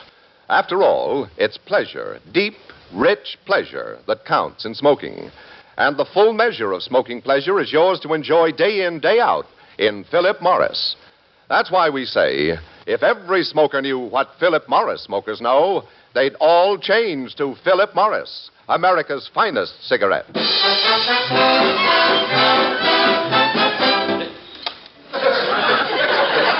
Fine. That's short music, huh? You think that's short? Wait till after December 31st. That was the Washington... That was the Washington and Lee Swing, played by Ray Block and the Philip Morris Orchestra. And Ray, incidentally, what you played of it was really swell. Nothing can describe the way I feel about your playing. And do you know why? Because that's the way I feel about your playing. Nothing. I'm only kidding, Ray. You know what I really think about you? Nothing. You know what I think about that joke? And now... And now, as we continue our salute to football, we present... Football Forum tonight. Football Forum tonight. The question, will football scrimmage ever take the place of shopping in Gimbel's basement? Nothing. And now, let us... What a blow to Prudential. Let us have questions. Let us have questions from the audience now. Let's start the forum, please. Let us start with this elderly gentleman here gumming an oatmeal cookie. Yes, sir? Mr. Burl, I can use a man with your personality and your strength. I'd like you to be the leader of my team. You want me to be the leader? You have a football team? No, I have a dog sled team. Again, double nothing. Thank you. Thank you, Admiral Byrd. Let us continue. All right, this young man here wearing the snakeskin bib. Young man, what is your name? My name is Louis the 14th. Louis the 14th? Don't confuse me with that French king. No. He's dead. I'm alive. Don't bet on it. Your name is Louis the 14th? Yeah, we got 14 Louis in our family. I'm the 14th. But you mean everybody in your family is named Louis? Don't be ridiculous. My mother couldn't be a Louis. She's a woman. That's right. What is your mother's name? Irving. All right, Seymour. You have a question. You have a question that has to do with football. No, I hate football. I don't want to talk about it. Well, you see, football, I can't think of a duller subject unless maybe it's talking about you. Now, look, I'll talk about anything. Horses, bubblegum, Jack Eigen, but I won't talk about football. All right, but we're trying... Why don't you talk about baseball? You ashamed of our national pastime? No, but or the something? season is Where over. can you crown a guy with a pop bottle, yell dirty names at the umpire? Baseball. All right, Where else can you stuff yourself with hot dogs and peanuts and double up in a double header? Baseball. Please. Now go take a flying tackle for yourself.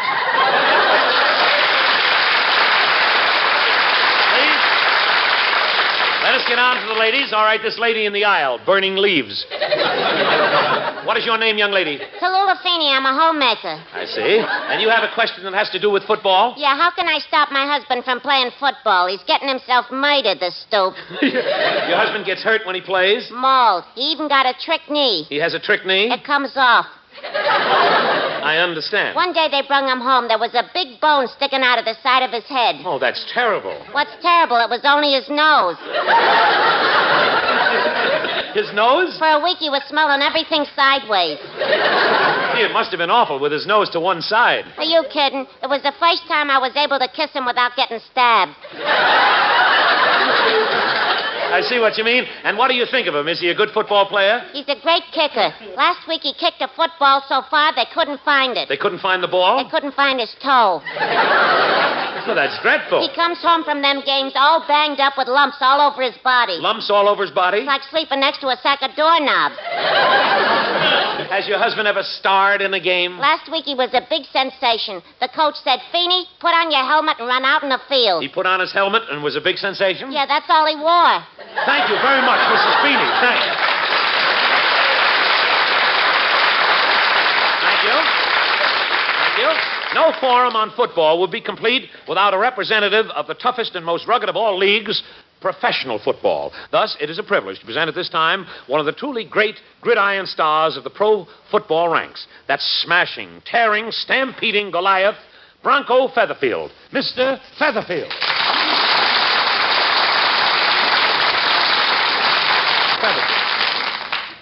Thank you, Mr. Burrell.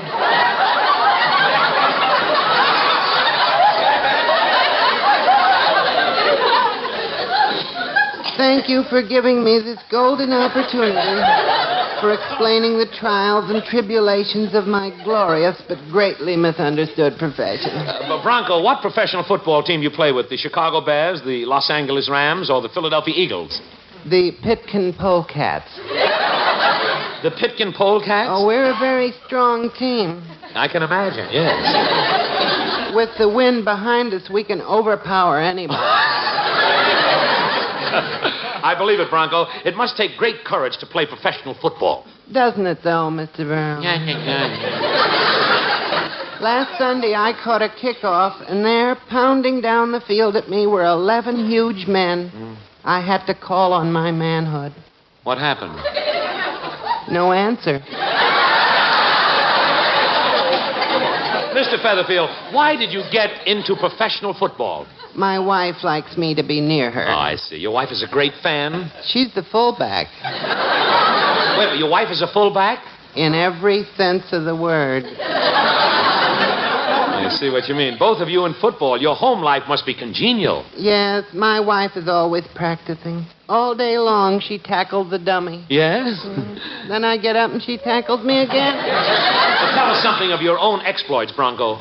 In the first game of the season, I zigged, zagged, and snake-hipped my way 98 yards through the entire opposing team. A 98-yard run? Why, that's wonderful. Yes. If I'd have had the ball, it would have been a touchdown. Wait a minute, you didn't have the ball? Well, Mr. Burrow, when you run 98 yards, you can't think of everything. Thank you very much, Mr. Featherfield.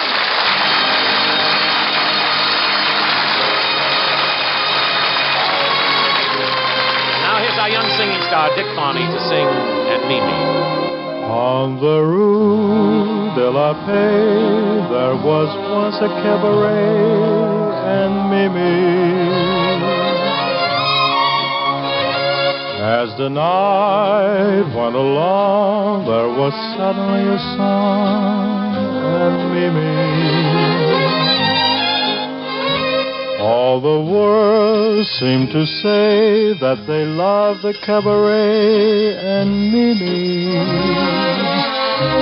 But I knew that when she'd see me, Mimi sang for me along. Came at a passion for dancing with the one that I adored. Taught her the dance and its fashion, and for me she's singing no more. On the Rue de la Paix, there was once a cabaret and Mimi. Now I'm sitting sad and dreaming, just for Mimi and her song.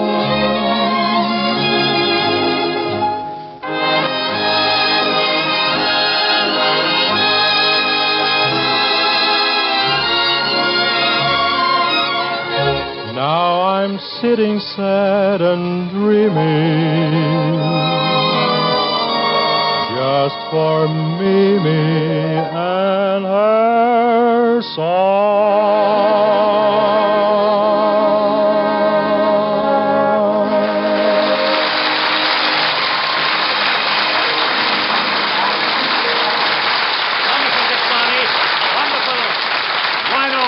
Magnifico. Je l'ai criado nel mio drucchiere, le cogliere. It translated means, gee, kid, you sing like a boy.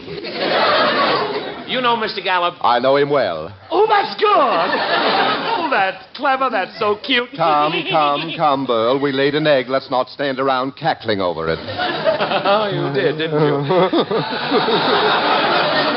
Some yoke. Mr. G, all this talk about football tonight reminds me of the Army Notre Dame game that I saw last year. Did I ever tell you about it? No, you never did. What? Eh? You never did. Well, last year, on this Saturday of the Army and Notre Dame game, my wife and I were down at the stadium very early.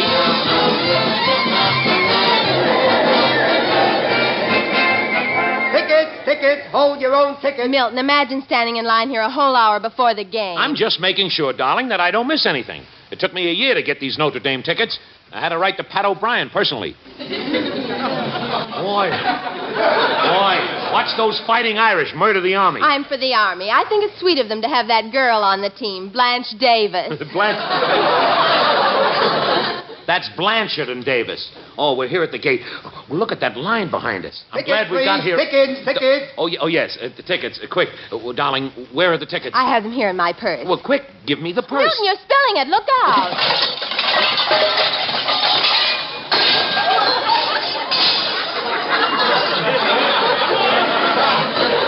You really came loaded, didn't you, dear? Let's pick it up. Come on, step out of line, eh? Oh, wait, young man. It'll just take a second. Somewhere in this mess of the tickets, let's see. Here's the hubcap of an Essex. A framed picture of Harry Horlick and his A&P gypsies. A pound of putty. Where's those tickets? Oh, no, the game is starting. Oh, gee, the game is starting.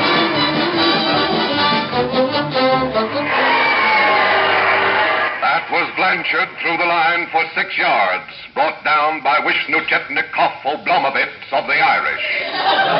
Oh, we missed the kickoff. Usher, how much farther up? My ears just popped.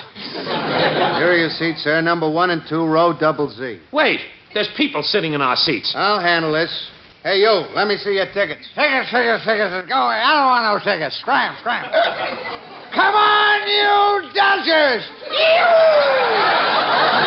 Dodgers? This always happens to me. Usher, will you mop him up? Look, mister, you're in the wrong seats. Shh! I sneaked in. What a game. Hooray for Lorraine and Leo! Let me handle this. Listen, you souse. Get out of those seats before I pour you out. Okay. See? When you ask me like a gentleman, I'm willing to oblige. You want a drink? No. Smelly, you sick? Let's go, Mabel. Coming, Farnsworth. Oh, brother. There's one at every game. Sit down, dear. Now for some football. That's the end of the first quarter. Gee, that was fast. See, we missed the whole quarter. Milton, the Army boys look so small. Why don't they put in that big, tough player standing on the sidelines? Put on your glasses. That's the Army mule. Now relax. Look, they're starting again. There's a Notre Dame substitution. Jerkanjolov Bopanovich going in for Golda Clyde Abulanovsky. Come on, you Irish. Rah, rah. Excuse me, sir. Rah. May I see your tickets? Come on, my tickets. I just sat down. See, row double Z. Sorry, you're in row double Z, but on the other side of the stadium. Now, listen. Now, Milton, don't start anything. All right, come on, let's hurry.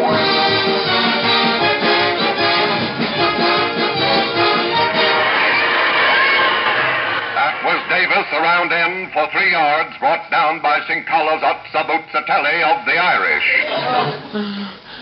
Usher. This way, sir. Just one more row. One more row. I won't make it. Watch out, dear. Don't trip over my tongue. Usher, where are our seats? Right here, sir. Look, someone's sitting in them. I'll get them out. Hey, those are our seats. Ah, sure again, huh? What's the matter around here? Sure, go away. Come on, cookie lever. Jello. Now, look, Buster. Get out of our seats. Don't shove me, no. Keep your hands off. Have a drink? No. Poor man. Let's go. Come on, Mabel. Coming, Farnsworth. Gee, I could run my car all winter on his breath. Sit down, dear. Come on, you Irish. Time out for Notre Dame. When will I see something? Here are some substitutions. O'Sullivan going in for Notre Dame. O'Sullivan, it's about time. Correction, please. O'Sullivan going in for Army. Remo Bolanini Petrilovich going in for Notre Dame. It figured. Shh, something's going to happen. Milton, what was that? That was the end of the first half. Milton, I'm hungry. Will you run down and get me? I'm hungry. I'm not moving from this seat. During the half, the Army has its famous parade of the cadets, the most thrilling sight in the world. Look, darling, here they come. Hooray! Excuse me, sir. Hooray! May I see your ticket? Yeah. My tickets. I just sat down. Feel it. The seat is still cold. See? Row double Z. You're in row double Z, but in the lower stand. Oh, no. Here we go again. Geronimo!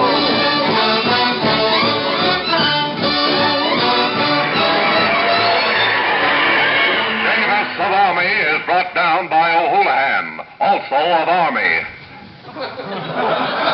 Usher. Just a few more rows, sir. A few more rows? Are you all right, Milton? Yes, dear. You can put me down now. Where's our seats? Right here, sir. Milton, someone's in them. Now, look, you... What's the matter? You follow me around. Come on, Babe Didrikson. Happy New Year. Get out of my seats. Now go away. Yes, sir. You want a drink? Yes, I do. I need one. Sorry, I'm all out. Let's go, Mabel. Coming, Farnsworth. Now, at last, the game. Come on, anything. Milton, someone fired a gun. Yes, they fired a gun. The game is over. It's over. The game is over. Well, let's go home. Home? No. It took us 2 hours to get these seats. Now, let's sit here and rest for a while. Oh. May I see your tickets, please? See my What's on them tickets, anyway? A picture of Jane Russell? Sorry, sir, a mistake. Yeah, there's one mistake too many. I'm getting my money back. I want to see the manager. Take me to the manager. Take me to the manager. Right in here, sir. This is the manager's office. No one's shoving me around. Mr. Bibble, this gentleman to see you. Oh, he wants to see me? What's the matter now? Oh, no. Let's go, Mabel. Coming, Farnsworth.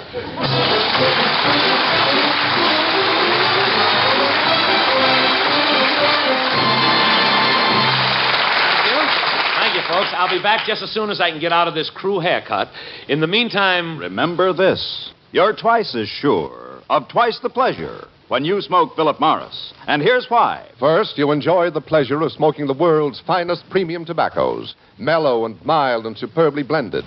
And second, you enjoy the extra pleasure of smoking the one, the only leading cigarette recognized by eminent nose and throat specialists as definitely less irritating. Yes, you're twice as sure of twice the pleasure when you smoke Philip Morris. So, next time you call for cigarettes, call for Philip Morris, made in America by Americans to please American tastes. Thank you very much. We're a little late. May I say good night? This is your Burl friend Milton saying au revoir. Good night.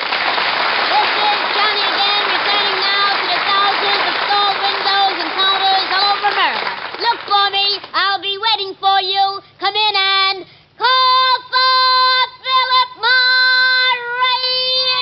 Morris. Yes, if every smoker knew what Philip Morris smokers know, they'd all change to Philip Morris, America's finest cigarette. Call for Philip Morris.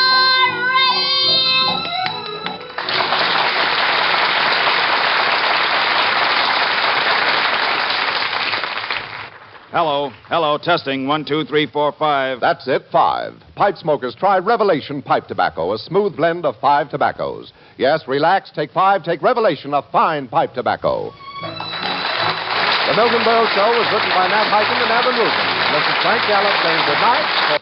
78 years ago, November 4th, 1947, Uncle Milty, Milton Berle, here on Classic Radio Theater with Wyatt Cox, an episode of the CBS Radio Workshop, and a documentary, sort of, about Joe Miller's joke book.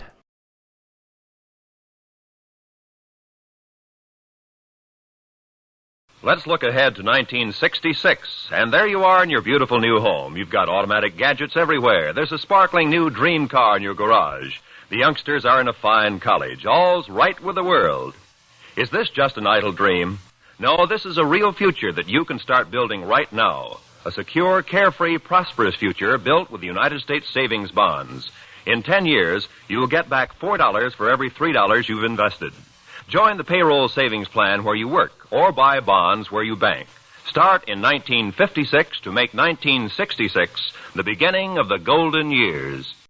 A reminder to support the podcast by going to classicradio.stream, and of course support us by purchasing Professor B's. And we were just talking about Professor B's Digestive Aid. You can find the link there to Professor B's website, profbees.com. Use our promo code Wyatt, and not only do we get a part of the action, we get a commission off the sale, but you can save 10% by using the promo code Wyatt. All I ask is you go check it out. If it sounds like something that might help your gut, make a purchase. Support the podcast, would you? There are other things you can buy there as well at classicradio.stream.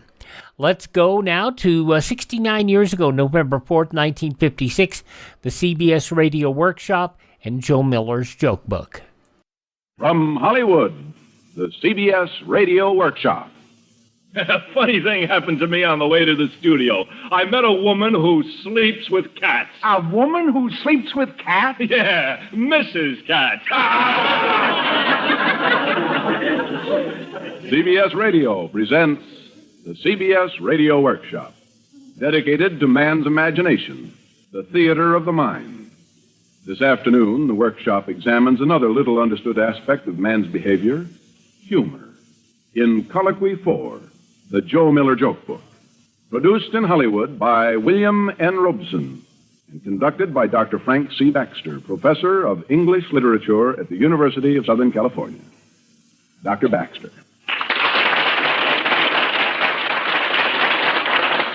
If you fear that your radio is receiving two programs simultaneously here, one of very old jokes and the other a talk on literature, then don't touch the dial. Believe me, this is all one program. Now, my own interest in the ancient wheeze is a scholarly one, stemming from the fact that jokes have always had a very real part in literature, at least as long as we have the spoken word. Moreover, there's always been a heartening feeling of immediacy about jokes, not only because so many are topical, but because in one way or another, we all use jokes with gratifying regularity. Some of us tell a joke to fortify a point we wish to make, to entertain. to enhance ourselves, thus in the opinion of others. Or perhaps we tell them for the laudatory purpose of relieving the tedium of some dull occasion. Now, I can best show you what I mean by bringing you a few examples, perhaps, of a classic joke, a classic teller, and a typical occasion. Let's start with a man who's almost a semi-pro in the field, the after-dinner speaker. Friends, put away your watches. I'm not going to talk for an hour. In fact, the brevity of my remarks reminds me of what Abe Lincoln once said when his tailor suggested maybe Lincoln's legs were too long. No, Sam, the president said. I reckon they're just long enough. They reach the ground, don't they? And all of us have met this next fellow, the self-appointed life of the party. Hey, you heard the latest story about the farmer's daughter? Well, the farmer did, and now she can never darken his door again. Even learned men with professional degrees use jokes tellingly. As, for example, now, the glib and successful trial lawyer. Ladies and gentlemen of the jury, I assure you I'm implying no criticism of my worthy opponent who found it necessary to address you for 2 hours and a half. But he did put me in mind of an old farmer they say Andrew Jackson came across one day. It seems the farmer was feeding his mule one piece of straw at a time. Neighbor, old Hickory finally said, feeding your mule that way, isn't that going to take a long time? Well, General, the rustic said slowly, reckon it will. But what's time to a stupid old jackass? Yes. And let's not overlook the determinedly cheerful wife who feels she has to greet her husband gaily when he returns from a grueling day at the office. Now, Henry, just lie back there and relax while I tell you. I heard the funniest story today. Okay. Do you know what one merry-go-round horse said to the other merry-go-round horse, Henry? Yeah. Let's get off this merry-go-round and get married. I'm sick and tired of going around with you. Oh. And finally, the man whose living depends on telling jokes, the comedian. Hey, buddy, do you know why cream costs more than milk? No, tell me, my boy. Why does cream cost more than milk? Because, stupid, it's harder for the cows to sit on those tiny little bottles. And there ends our illustration. Now, admittedly, these were old jokes. But if you make the common error of classifying them as Joe Miller's, you're wrong. They're much older. Every one of those jokes, in one form or another, was already old before Joe Miller was born. Oh, Professor, are you trying to tell us that there actually was a Joe Miller? Yes. Though the records are unclear as to the year of his birth, we do know that he died in London in 1738. Oh, I get it. Joe Miller lived. It's his jokes that died. Oh, on the contrary, Joe Miller died. His jokes live on forever. But I'd always heard Joe Miller was, sort of a myth, an excuse for a bum joke. No, Miller was an actual person. But oddly enough, not only did Joe Miller never utter a joke himself, the book bearing his name was published more than a year after he died. Oh, come on. You know, I think Joe Miller's still alive, and he's on my payroll as a writer under an assumed name. He's my brother-in-law. Dr. Baxter, you made some pretty fantastic allegations. Are you able to prove any part of them? Well, yes, Counselor. It happens that I have with me several monographs written by Joe Miller's own contemporaries. In a court of law, Doctor, that would be inadmissible as evidence. It's hearsay. Out and out hearsay. However, since you claim he's dead, acceptable proof would be the corpus itself. Oh, that's pretty ridiculous, isn't it? Even for a lawyer? It isn't quite as impossible as it might at first seem. Oh, now what sort of mumbo-jumbo is that?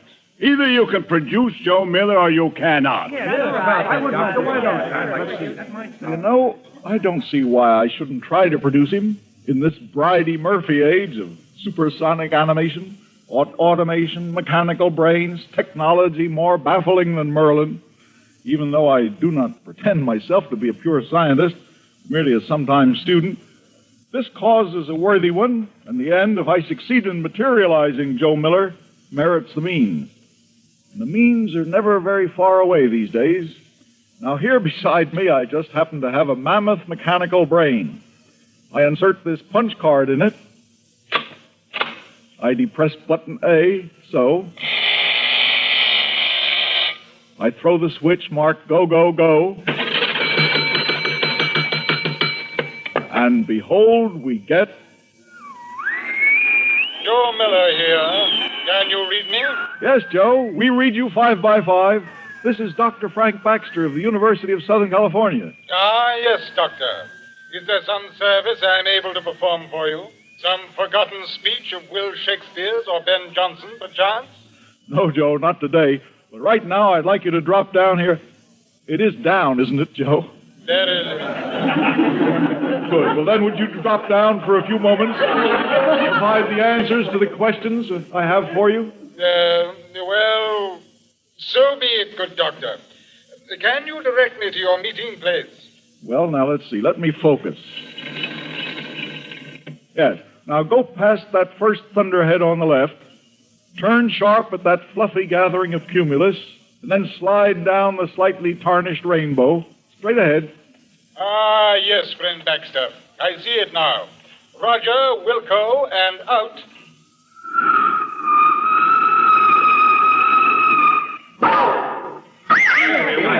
Joe Miller. I don't know. Greetings, good friends. And which of you chances to be the usher in literature, Dr. Baxter? I'm the Dominie, Joe. I want you to know how much I appreciate this cooperation of yours. The least I can do for a fellow student and player. Now, how may I serve you? Would you just tell my friends here who you are, what you were, what connections, if any, you had with that famous book entitled Joe Miller's Jests? Oh, Joe Miller's Jests. The pox on it and the fulsome knaves who foisted it upon a half-witted world. I bite my thumb at them, sir. We'll stipulate the pox, Miller, but let's get to the testimony. The professor here alleges you never wrote a joke. Aye, sir, nor never spake one. You see, good friends, I was a leading tragedian in London theatres, and a splendid one, if I say so myself, which I gladly do. I was a leading tragedian and not a comic clown. At the time in London, we had a self-styled critic of the drama, a suet head, one John Motley. Motley was an habitué of a tavern I frequented, which was the gathering place for all the mountebanks and roisterers from the theatres royal of Covent Garden and Drury Lane. John Gay, he who wrote The Beggar's Opera, among other things. Mr. Professor Lacey, all of them, the actors, the writers of my day. This was that famous public house on Portsmouth Street? Aye, friend Dominic. Well, to get on, this knave, this Motley, had a good thing going for him which profited him much, although it was equally abrim with chicanery. You mean he had a racket? He invented the rackets, this varlet.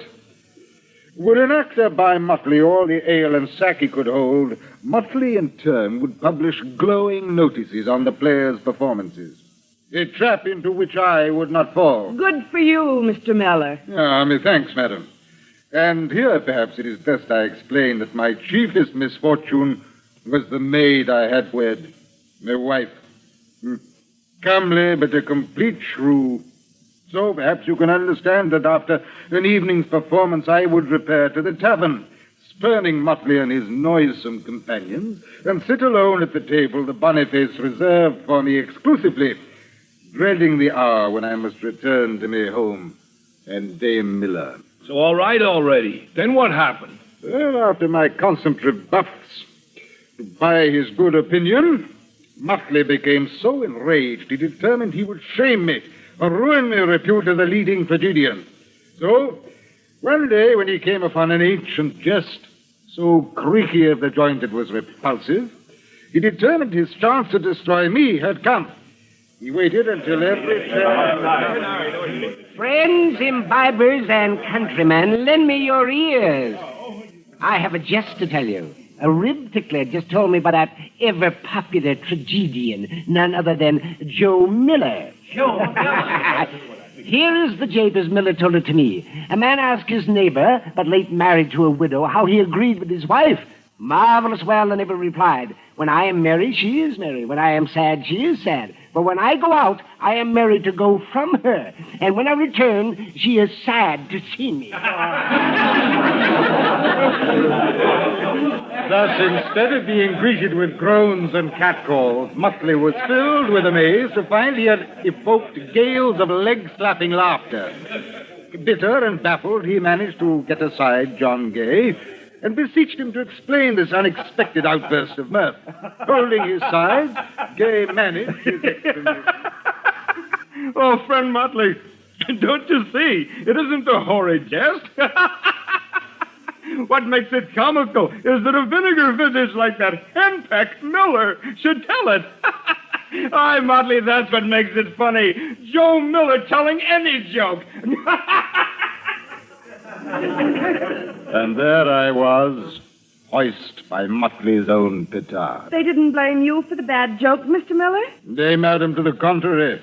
They found that to ascribe a jest to me was better insurance than had it been written by Lloyd's Coffee House. So from that night on, all ancient japes told in the city were laid at my door. But Muttley, at first deflated, finally wreaked his revenge on me. How did he do that, Joe? So identified did I become with jests and jibes that my very presence in a play would set an audience to convulsions.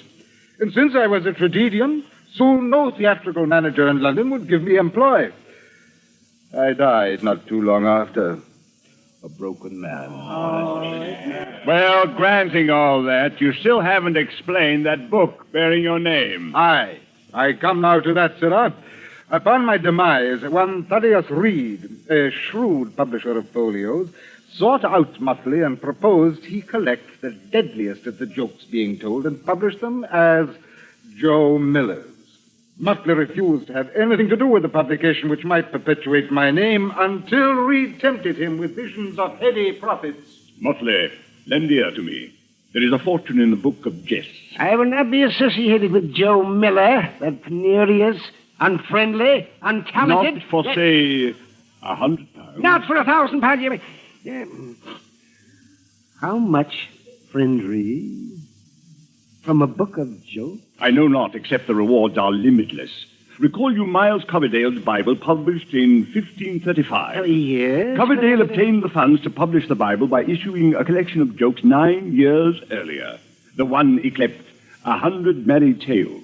And a century ago, in 1630, the court jester Archie Armstrong published his book, and both volumes still are in good demand at the stalls. Well, John, will you join me in this enterprise? Aye, but on one condition. All London knows of my distaste for Joe Miller, and I do not wish to be made a laughingstock. I shall set down these jokes, but not under my own name. We shall create a pseudonym for the acknowledged editor. Excellent, John. And there you have the entire sordid story of Joe Miller's Jests, or the Wits Vademecum, edited by Elijah Jenkins, Esquire, and published by T. Reed, Anno Domini 1739. No, Joe, that was a story well told indeed. Thank you, Dr. Baxter, one and all. And now my duty has been discharged. I must be going, forsooth. How forsooth are you going, Joe? A plague on you, sir. A pox and a plague on all hollow heads who practice what never did I preach. Milady, esteemed gentlemen, it is past the time when I must return. Parting is such sweet sorrow. Joe, wait. I feel I should repay you somehow for all the trouble to which we put you. Hey, he's gone. Just vanished. Can you blame even him after that gosh-awful pun of yours? How forsooth are you going? True, the pun is the lowest form of wit. Well, perhaps. Certainly Shakespeare used many puns. The great John Milton even had Satan make them. Puns are the basis of a lot of good humor. Like the joke I opened up with. You all laughed at it. The one about Mrs. Katz. Well, that wasn't a bad joke. Yet there's another, perhaps more acceptable version if you'd care to hear it. Yeah, I like that. Very well, then. May I ask our joke demonstrators for version 13B of the Mrs. Katz joke? I never thought I'd get here. I was just attacked by a man-eating rabbit. A man-eating rabbit? Yeah, I was in a restaurant and a man-eating rabbit threw a punch at me. That was pretty good, Doctor. But, was it original? Heaven forbid. This, like most jokes, is what is technically known as a switcheroo. Now, let me show you how this is done historically. Joe Miller's joke number 99, please. A lady questioned about her age affirmed she was 40 and called upon a gentleman for his opinion. I do not doubt it, madam, replied he, because have I not heard you say so the last 10 years? Now, let's see where Mr. Motley got it to include in the Joe Miller jests. Let's have the parallel joke from Armstrong's book, published 1630, please. A court lady had dinner and, speaking of her age, said she was 40. One gallant, on hearing this, whispered to his companion, I have not the faith to disbelieve her, for I've heard her say so any time these 10 years. That's no switch, Doctor. That's out and out stealing. Even the numbers 40 and 10. Yes, but the theft was Armstrong's, because that joke, the joke he took his joke from, was current back in Latin times and Roman times and Cicero's day, and it went like this. Oh, noble Cicero, Fabia Dolabella saith she is but 30 summers. Would this be true? It must be true, for I have heard it these last 20 years. Are there other examples, Doctor? Yes, come on, Professor. I've got my pencil and notebook all ready, but they've got to be better than that. Oh, there are dozens of examples, hundreds. Some I can't even quote because of the robustness of Elizabethan humor, and others which today are interesting, not for their shimmering wit, but only to scholars who seek sources. There's several jokes appearing in The 100 Merry Tales, printed in 1500. That's a book that Shakespeare knew and referred to, by the way. The 100 Merry Tales of 1500, there are jokes there, as well as in Archie Armstrong and Joe Miller, all similar, if not the same, and few of them are funny today. Well, if they were funny once, Doctor, why aren't they today? Let me give you one final example. Now, here's another joke, just as it appears in Armstrong's 17th century book. Two Dutchmen, one very tall, the other of exceeding low stature, were walking together. A pleasant gentleman, seeing them, said to his friend, Yonder go High Germany and the Low Countries. You call that a joke, Doctor? Yes, at one time it was a joke and a good joke, and it enjoyed great vogue. But now, using it as a springboard, let's take a much more recent version, which dates back only a few years, when the American theater man Marcus Lowe and the producer Lee Shubert were familiar figures on Broadway.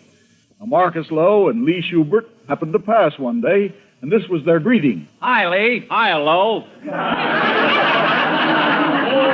So you see that Will Shakespeare was right when he wrote in Love's Labour's Lost, a jest's prosperity lies in the ear of him who hears it, never in the tongue of him who makes it. Yes, Doctor, but you're quoting Shakespeare, of course.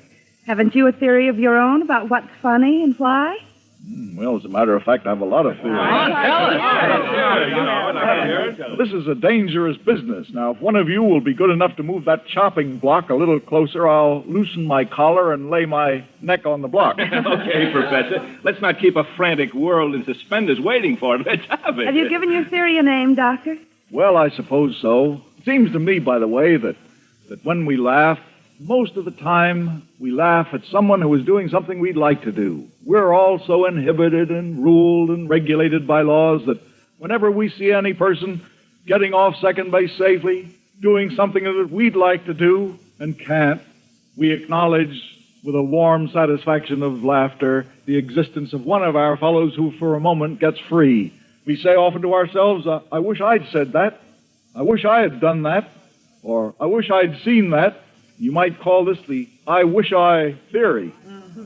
I wish I. Well, but Doctor, that's pretty much a generality, isn't it? Yes, of course. No one theory explains all jokes. But, to be specific, why doesn't one of you tell his favorite joke to the others and see if they think it's funny? Well, we're not professionals. Why not let the comedian tell one of his? Good idea.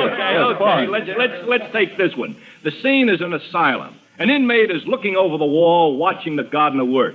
Finally, he says, Psst, hey, buddy, what are you doing? The gardener says, why, I'm putting fertilizer on the strawberries. The other guy screams, how do you like that? I put cream on mine, and they call me crazy. I don't think that's funny. I think it's true. Well, mine, Dr. Baxter's I wish I theory. I wish I hadn't heard it. You don't know what's funny and what isn't. Well, let's see if we do or not. I'll tell one I know knocks him in the aisles. It seems a farmer and his daughter were in the farmer's car driving back home with the money they'd just gotten in town selling their eggs. Well, suddenly the farmer spied two armed bandits approaching, so he whispered to his daughter, "Mary, quick, stick that money in your mouth and hide it." Well, the girl did as she was told, and the hold-up men couldn't find the money, which made them so sore they kicked them out and took the car. Well, once he was sure they were safe, the farmer said, "I guess we was lucky, all right. But if your ma had been along, we could have saved the car, too."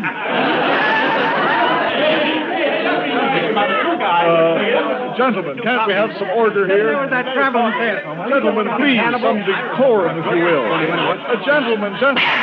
Gentlemen, please.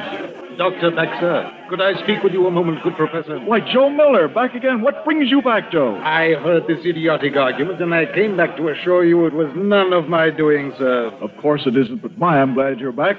You left before I could ask you to dine with me. Well, I really shouldn't, you know. Hate traveling after dark, but, well, I shall make an exception, good doctor.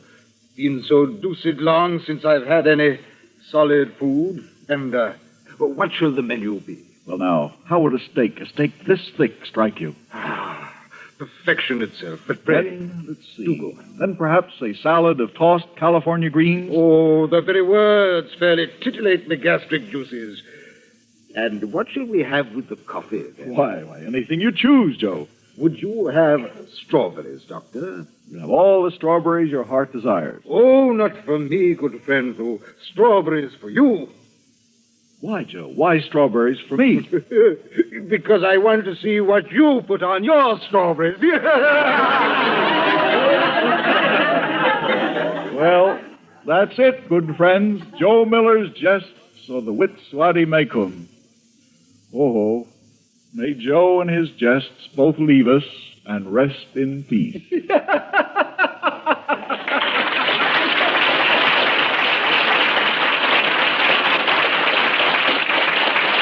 You've been listening to the CBS Radio Workshop's production of Colloquy 4, the Joe Miller Joke Book, with Dr. Frank C. Baxter, professor of English literature at the University of Southern California.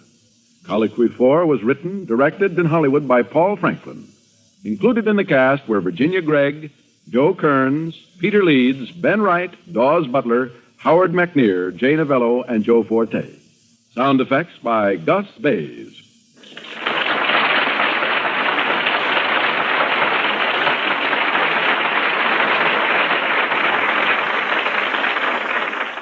"69 years ago, from November 4th, 1956, the CBS Radio Workshop on Classic Radio Theater with Wyatt Cox. We'll wrap this episode up of the podcast with an episode of Claudia, and that's coming up in a moment.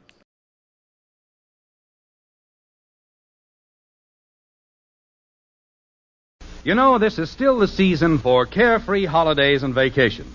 But don't be carefree on the highway. With roads jammed with traffic, this is the time to be extra careful when driving. When you plan a trip, be sure to allow plenty of time so that you won't be forced to drive too fast or too long. When you get tired at the wheel, you lose your skill and your judgment. So don't drive too many hours at a stretch. Plan your trip so that you can stop frequently and get plenty of rest. And when you start that trip, resolve that you're going to obey traffic laws and regulations. Don't gamble with safety. Remember, the life you save may be your own. We finish up this podcast of Classic Radio Theater by going back to November 4th, 1947, an episode of Claudia. Your Coca-Cola bottler presents Claudia.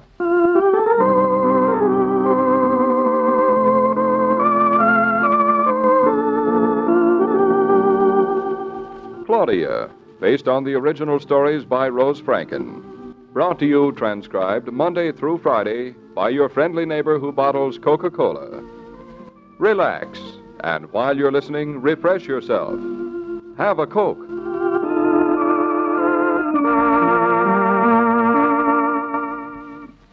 And now, Claudia.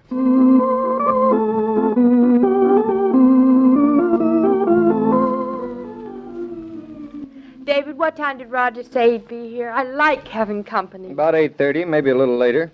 It's 8:30 now. Then, a little later. Oh, I'm dying to meet him. It's funny I haven't, isn't it? It's just one of those things. He had to be away when we got married. We've been so busy since. What do I call him, David? Roger or Mr. Killian? Whichever you want. Roger isn't a very formal person. Darling, are you a little nervous about meeting Roger? Oh, not really. Because if you are, you're a goop. Am I a goop because I want him to think I'm the right wife for you? He will. You sound awfully sure. How do you know? Because I think you are. Be careful, you'll swell my head. Well, now that that's settled and I've endorsed you as Mrs. David Norton, Thank throw me you. those matches over there, would you? I'll bring them over personally. Don't bother, just throw them. Mama said it was impolite to throw things. David, Yes? you and Roger are very close, aren't you? He's really a fine architect, and we work well together for a long time. But it's more than that. I like Roger. You'll like him, too. Of course I will, David. He might need a little understanding, but he's worth it. Oh, blast this pipe. It won't draw. You probably need a new one. What? Of course this one must be worn out. You've had it ever since I knew you. But, Claudia... I'll you're- buy you a new one first thing tomorrow. Claudia, listen to me. Listen to me, David. You think I can't buy a pipe, don't you? I know you can't. Huh, you probably thought I couldn't buy a chair either, didn't you? Did I ever say that? now? Well, subconsciously you probably thought that. And I bought a chair, didn't I? You sure did. And it's a nice chair, isn't it? A beautiful chair. You didn't know what you were doing. I certainly did. It was a bargain. So if I can buy a chair, I see no reason why I can't throw out your old pipe and buy you a new one. I know you can. That's just what I'm afraid of. David, you're not making any sense at Now, all. will you listen to me? I'm listening. A pipe and a chair are two entirely different things. I know you can't smoke a chair. And that's what's the matter with your pipe. You can't smoke it either. Who says? You just says it won't draw. Claudia, a pipe is only good when it's old. Yours isn't old, it's antique. All it needs is a little scraping. I think that's exactly what's the matter with it. You scraped it too much. Since when have you become an authority on pipes, Since Claudia? I've been watching you work on this one, and I don't see why it should be all so complicated. Further proof of your ignorance. Choosing a pipe and caring for a pipe is one of the few things left in life that a man can do for himself. All men or just you, David? In this particular case, I identify myself with all mankind. Oh. I'll come along when you buy the new one. I don't intend to buy a new one, but you can come along when I don't. What are you rubbing it against your nose for? For polish. I've got some wonderful furniture polish in the kitchen cupboard. Want me to get it? This'll do fine, thank you. The pipe prefers my nose. It looks so silly. David. Now what? More matches. Claudia, what are you looking at me like that for? I was just thinking, You better speak up. could I have a puff? What's the matter? I was waiting for this. Then why didn't you offer it to You'll me? get sick. You'll get sick. I won't, I promise I won't. Roger will get be sick. coming. You'll be Oh, green. he won't mind. Come on, give me a puff. Don't be Well, now, selfish. just a minute. Just a minute. Mm. What a lot of smoke. Now it's my turn. Now, Come wait a on. minute. Wait till I get it going. Here. Now? Now, Claudia, take only a little puff. All right now. Hey, let me hold it. Well, hold it by the bowl like this. Oh, it's warm. Of course it's warm. It's the heat that makes it hot. Oh. Now, don't breathe in, darling. Just blow out. That didn't taste bad, David. It didn't. No, not bad. I really don't think it's worth all your trouble of scraping and polishing and lighting and all Well, that. now, you just leave all of that to me. I'm glad you smoke a pipe, David. It looks awfully nice on your face. How's it look on me? Not bad. Makes you look like an admiral. Now, I'll give it back to me. Oh, one more puff now. You took too big a puff, I Claudia. did not. I swallowed the wrong way, that's all. Well, you can't puff and swallow at the same time. That must be Roger. Shall I go? Are you all right? Of course I'm all right. You I can sound smoke it. a pipe any time, only I don't like it. I'm coming. Hello, Mr. Killian. Well, hello, my dear. I've been waiting a long time for this. Let me take your coat. Thank you. David's in the living room. No, he isn't. He's right here. Evening, Roger. David, old man. I'm sorry, Claudia. I'm afraid I'm a little late. Not at all. You two go inside and I'll be right in. Here, have a seat. Over there, Roger. Just a moment, David. What's that chair doing here? Do you like it? Like it? Why, it's perfectly beautiful. It's a Duncan 5. Claudia just bought it. Turn it over. Tell me what you think of it. Looks like an original. Oh, by George, it is an original. It has exquisite lines, hasn't it, David? Yes, but what I think I like best about it is its simplicity. Simplicity. That's the secret. In building, too. Especially in architecture. Won't you sit down? You can have the new chair. Claudia means the old chair, Roger. You know, David, now that I've met Claudia, I'm twice as upset that I didn't get back to your wedding. I wish you'd been there, too. You know, I've heard David talk about you so much that I'd have known you right off, even if I just glimpsed you walking down the street. What a nice thing to say, Claudia. Oh, you're so young. I hardly remember anyone so wonderfully young. Oh, don't say that. It's not my age so much. It's my stomach. And these days, what with rising costs, labor trouble, material shortage, I feel continually as if I were coming apart at the edges. I can't help it. It's the way it is. What are you trying to do, Roger? Win my wife away by strumming on her heartstrings? Oh, there's no chance of that, I'm afraid. Will you have a cigarette? I'm not smoking for a few weeks. Oh, not even a pipe? Oh, I never touch a pipe. I used to enjoy a good cigar once in a while, but no more. Claudia, any matches over there? What for, dear? Has it gone out again? Oh, no, I just light matches to amuse myself. I'm a pyromaniac. What? Here, cat. Your aim is terrible. You caught it, didn't you? Well, don't mind us, Roger. Claudia, I brought you a little something for your new home. A present for us? I think you'll like it. Oh, I know we will. Now, where did I... Oh, dear. I must have left it in the pocket of my top coat. I'll get it for you. Oh, no. I'll get it. The closet's right by the front door, Roger. The light goes on automatically. I'll find it. David, he's awfully nice. He makes me feel a little sad. I had no idea his hair would be so white. You never told me. I've gotten used to it, I guess. I just stopped noticing it. Claudia. Be careful when you open it now, Claudia. Do you know what it is? No, but knowing Roger, I'm sure it'll be lovely, whatever it is. I hope you won't be disappointed. I'm never disappointed. David, look. That is lovely. Oh, it's so fragile. I'm afraid I'll break it by just looking at it. You really like it? Like it? Why, it's one of the most beautiful things I've ever seen. I've always been very fond of it. On and off, I've collected Chinese miniature porcelains, and this one is the most perfect I've ever found. Are you sure you want to give it to us? I mean, if it's part of your collection, why... Quite sure. You must have it. I'm going to be so careful of it. David, look at the lovely soft colors. And it's lasted all these centuries. This is Tang period, isn't it, Roger? That's exactly what it is. Tang. Tang? When was that? About 1,000 years ago. 1,000 years, and it's still so perfect. Roger, where do you think we should put it? Oh, on the mantel? Oh, that painting over it's so ugly, it'd be a shame to... You want to find a place, Claudia, where it'll be safe. How about on top of the bookshelf? Not a very good light over there. That's true. Oh, this apartment is all wrong for it. I know. I've got it. Next to the chair. Of course, next to the chair. Is that where you thought, David? That's the place. Here, give it to me. We'll see how it looks. There. How's that? Splendid. Combination of early American and Chinese. Very interesting. We'll do our whole house like that someday, early American and Chinese. I'm not so sure I'd like it in large doses. We won't have large doses. The Chinese will be represented by this little Chinese man. He can stand up for himself perfectly well. He has, for centuries. You know, it must be a wonderful satisfaction to create something so beautiful. I wonder if the artist who made it dreamed that we'd be looking at it 1,000 years later. Personally, I think that when he made it, he never gave a thought to the future. Oh, I don't know about that, David. He must have had at least a desire to be lastingly appreciated. I wonder. I like to think that the artist created him merely because he delighted in him. Cathedrals, monuments, places, and tombs and things like that, they're built for posterity. Is that why you want to build them, David? Partly, I suppose. What about you, Roger? Me? I've forgotten a little why I wanted to.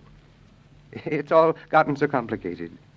Well, I think I'll be running along now. Oh, no, not so soon, please. Why, you just came. I'm tired, my dear, and I have to be up early to go to Redbury on that town hall job. Would you like me to go instead, Roger? Oh, I promised I'd be there. I'm having luncheon with the board. Claudia, Yes? David's a very lucky man. You keep reminding him of that. He doesn't have to. Thanks for dropping in, Roger. I wanted to. And we're going to take wonderful care of the little porcelain mandarin. Yes. Is this your coat? Yes, thank you. I'll just take it on my arm. It's a warm evening. And thank you for coming and for bringing the present. And He belongs with people who appreciate him. And I think he'll be very happy here. See you when you get back, Roger. Right. Goodbye. Good night, you two. Good night.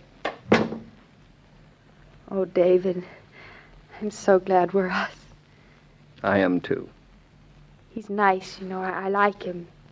He's not at all like I imagined him. He's much sadder. What did you imagine? Oh, I don't know. A bigger man. You know, for no good reason, he reminds me a little bit of a seamstress.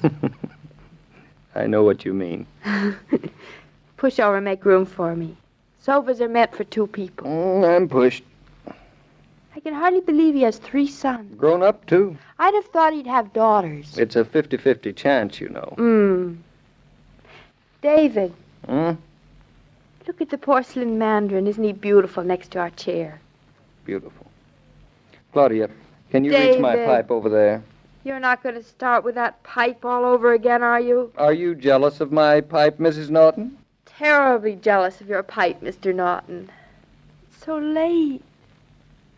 You know, David, this is really getting to feel like our place. We have 2 nice things. No. All our own. 3 nice things. 3? Mm-hmm. Let's see. We have the chair. That's right. Mandarin. That's right. What's the 3rd? Can't you guess? Let me see. No, can't guess. Want me to tell you? Yep. You. Oh, David. We have 4 nice things. And the nicest of all is you.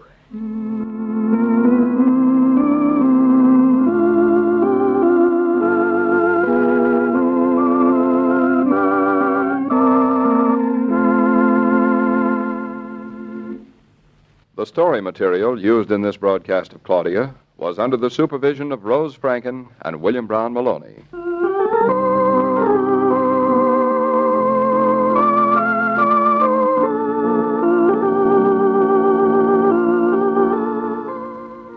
When it comes to party refreshment, whether you go formal with fancy hors d'oeuvres or just have a help-yourself snack spread, don't forget to serve ice-cold Coca-Cola.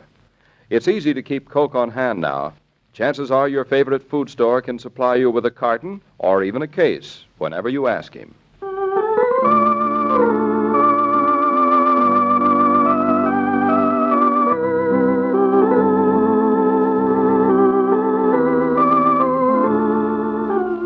Every day, Monday through Friday, Claudia comes to you transcribed with the best wishes of your friendly neighbor who bottles Coca-Cola. So listen again tomorrow at the same time. And now, this is Joe King saying au revoir, and remember, whoever you are, whatever you do, wherever you may be, when you think of refreshment, think of Coca-Cola. For ice-cold Coca-Cola makes any pause the pause that refreshes.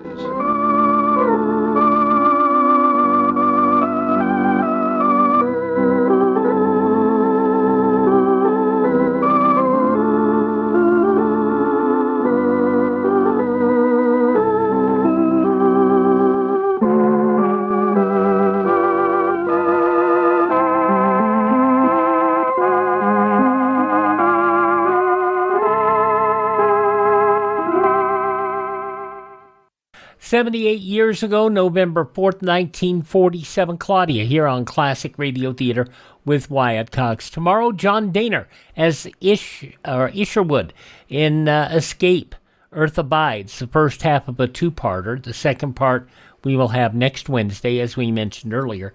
Dick Colmer as Boston Blackie.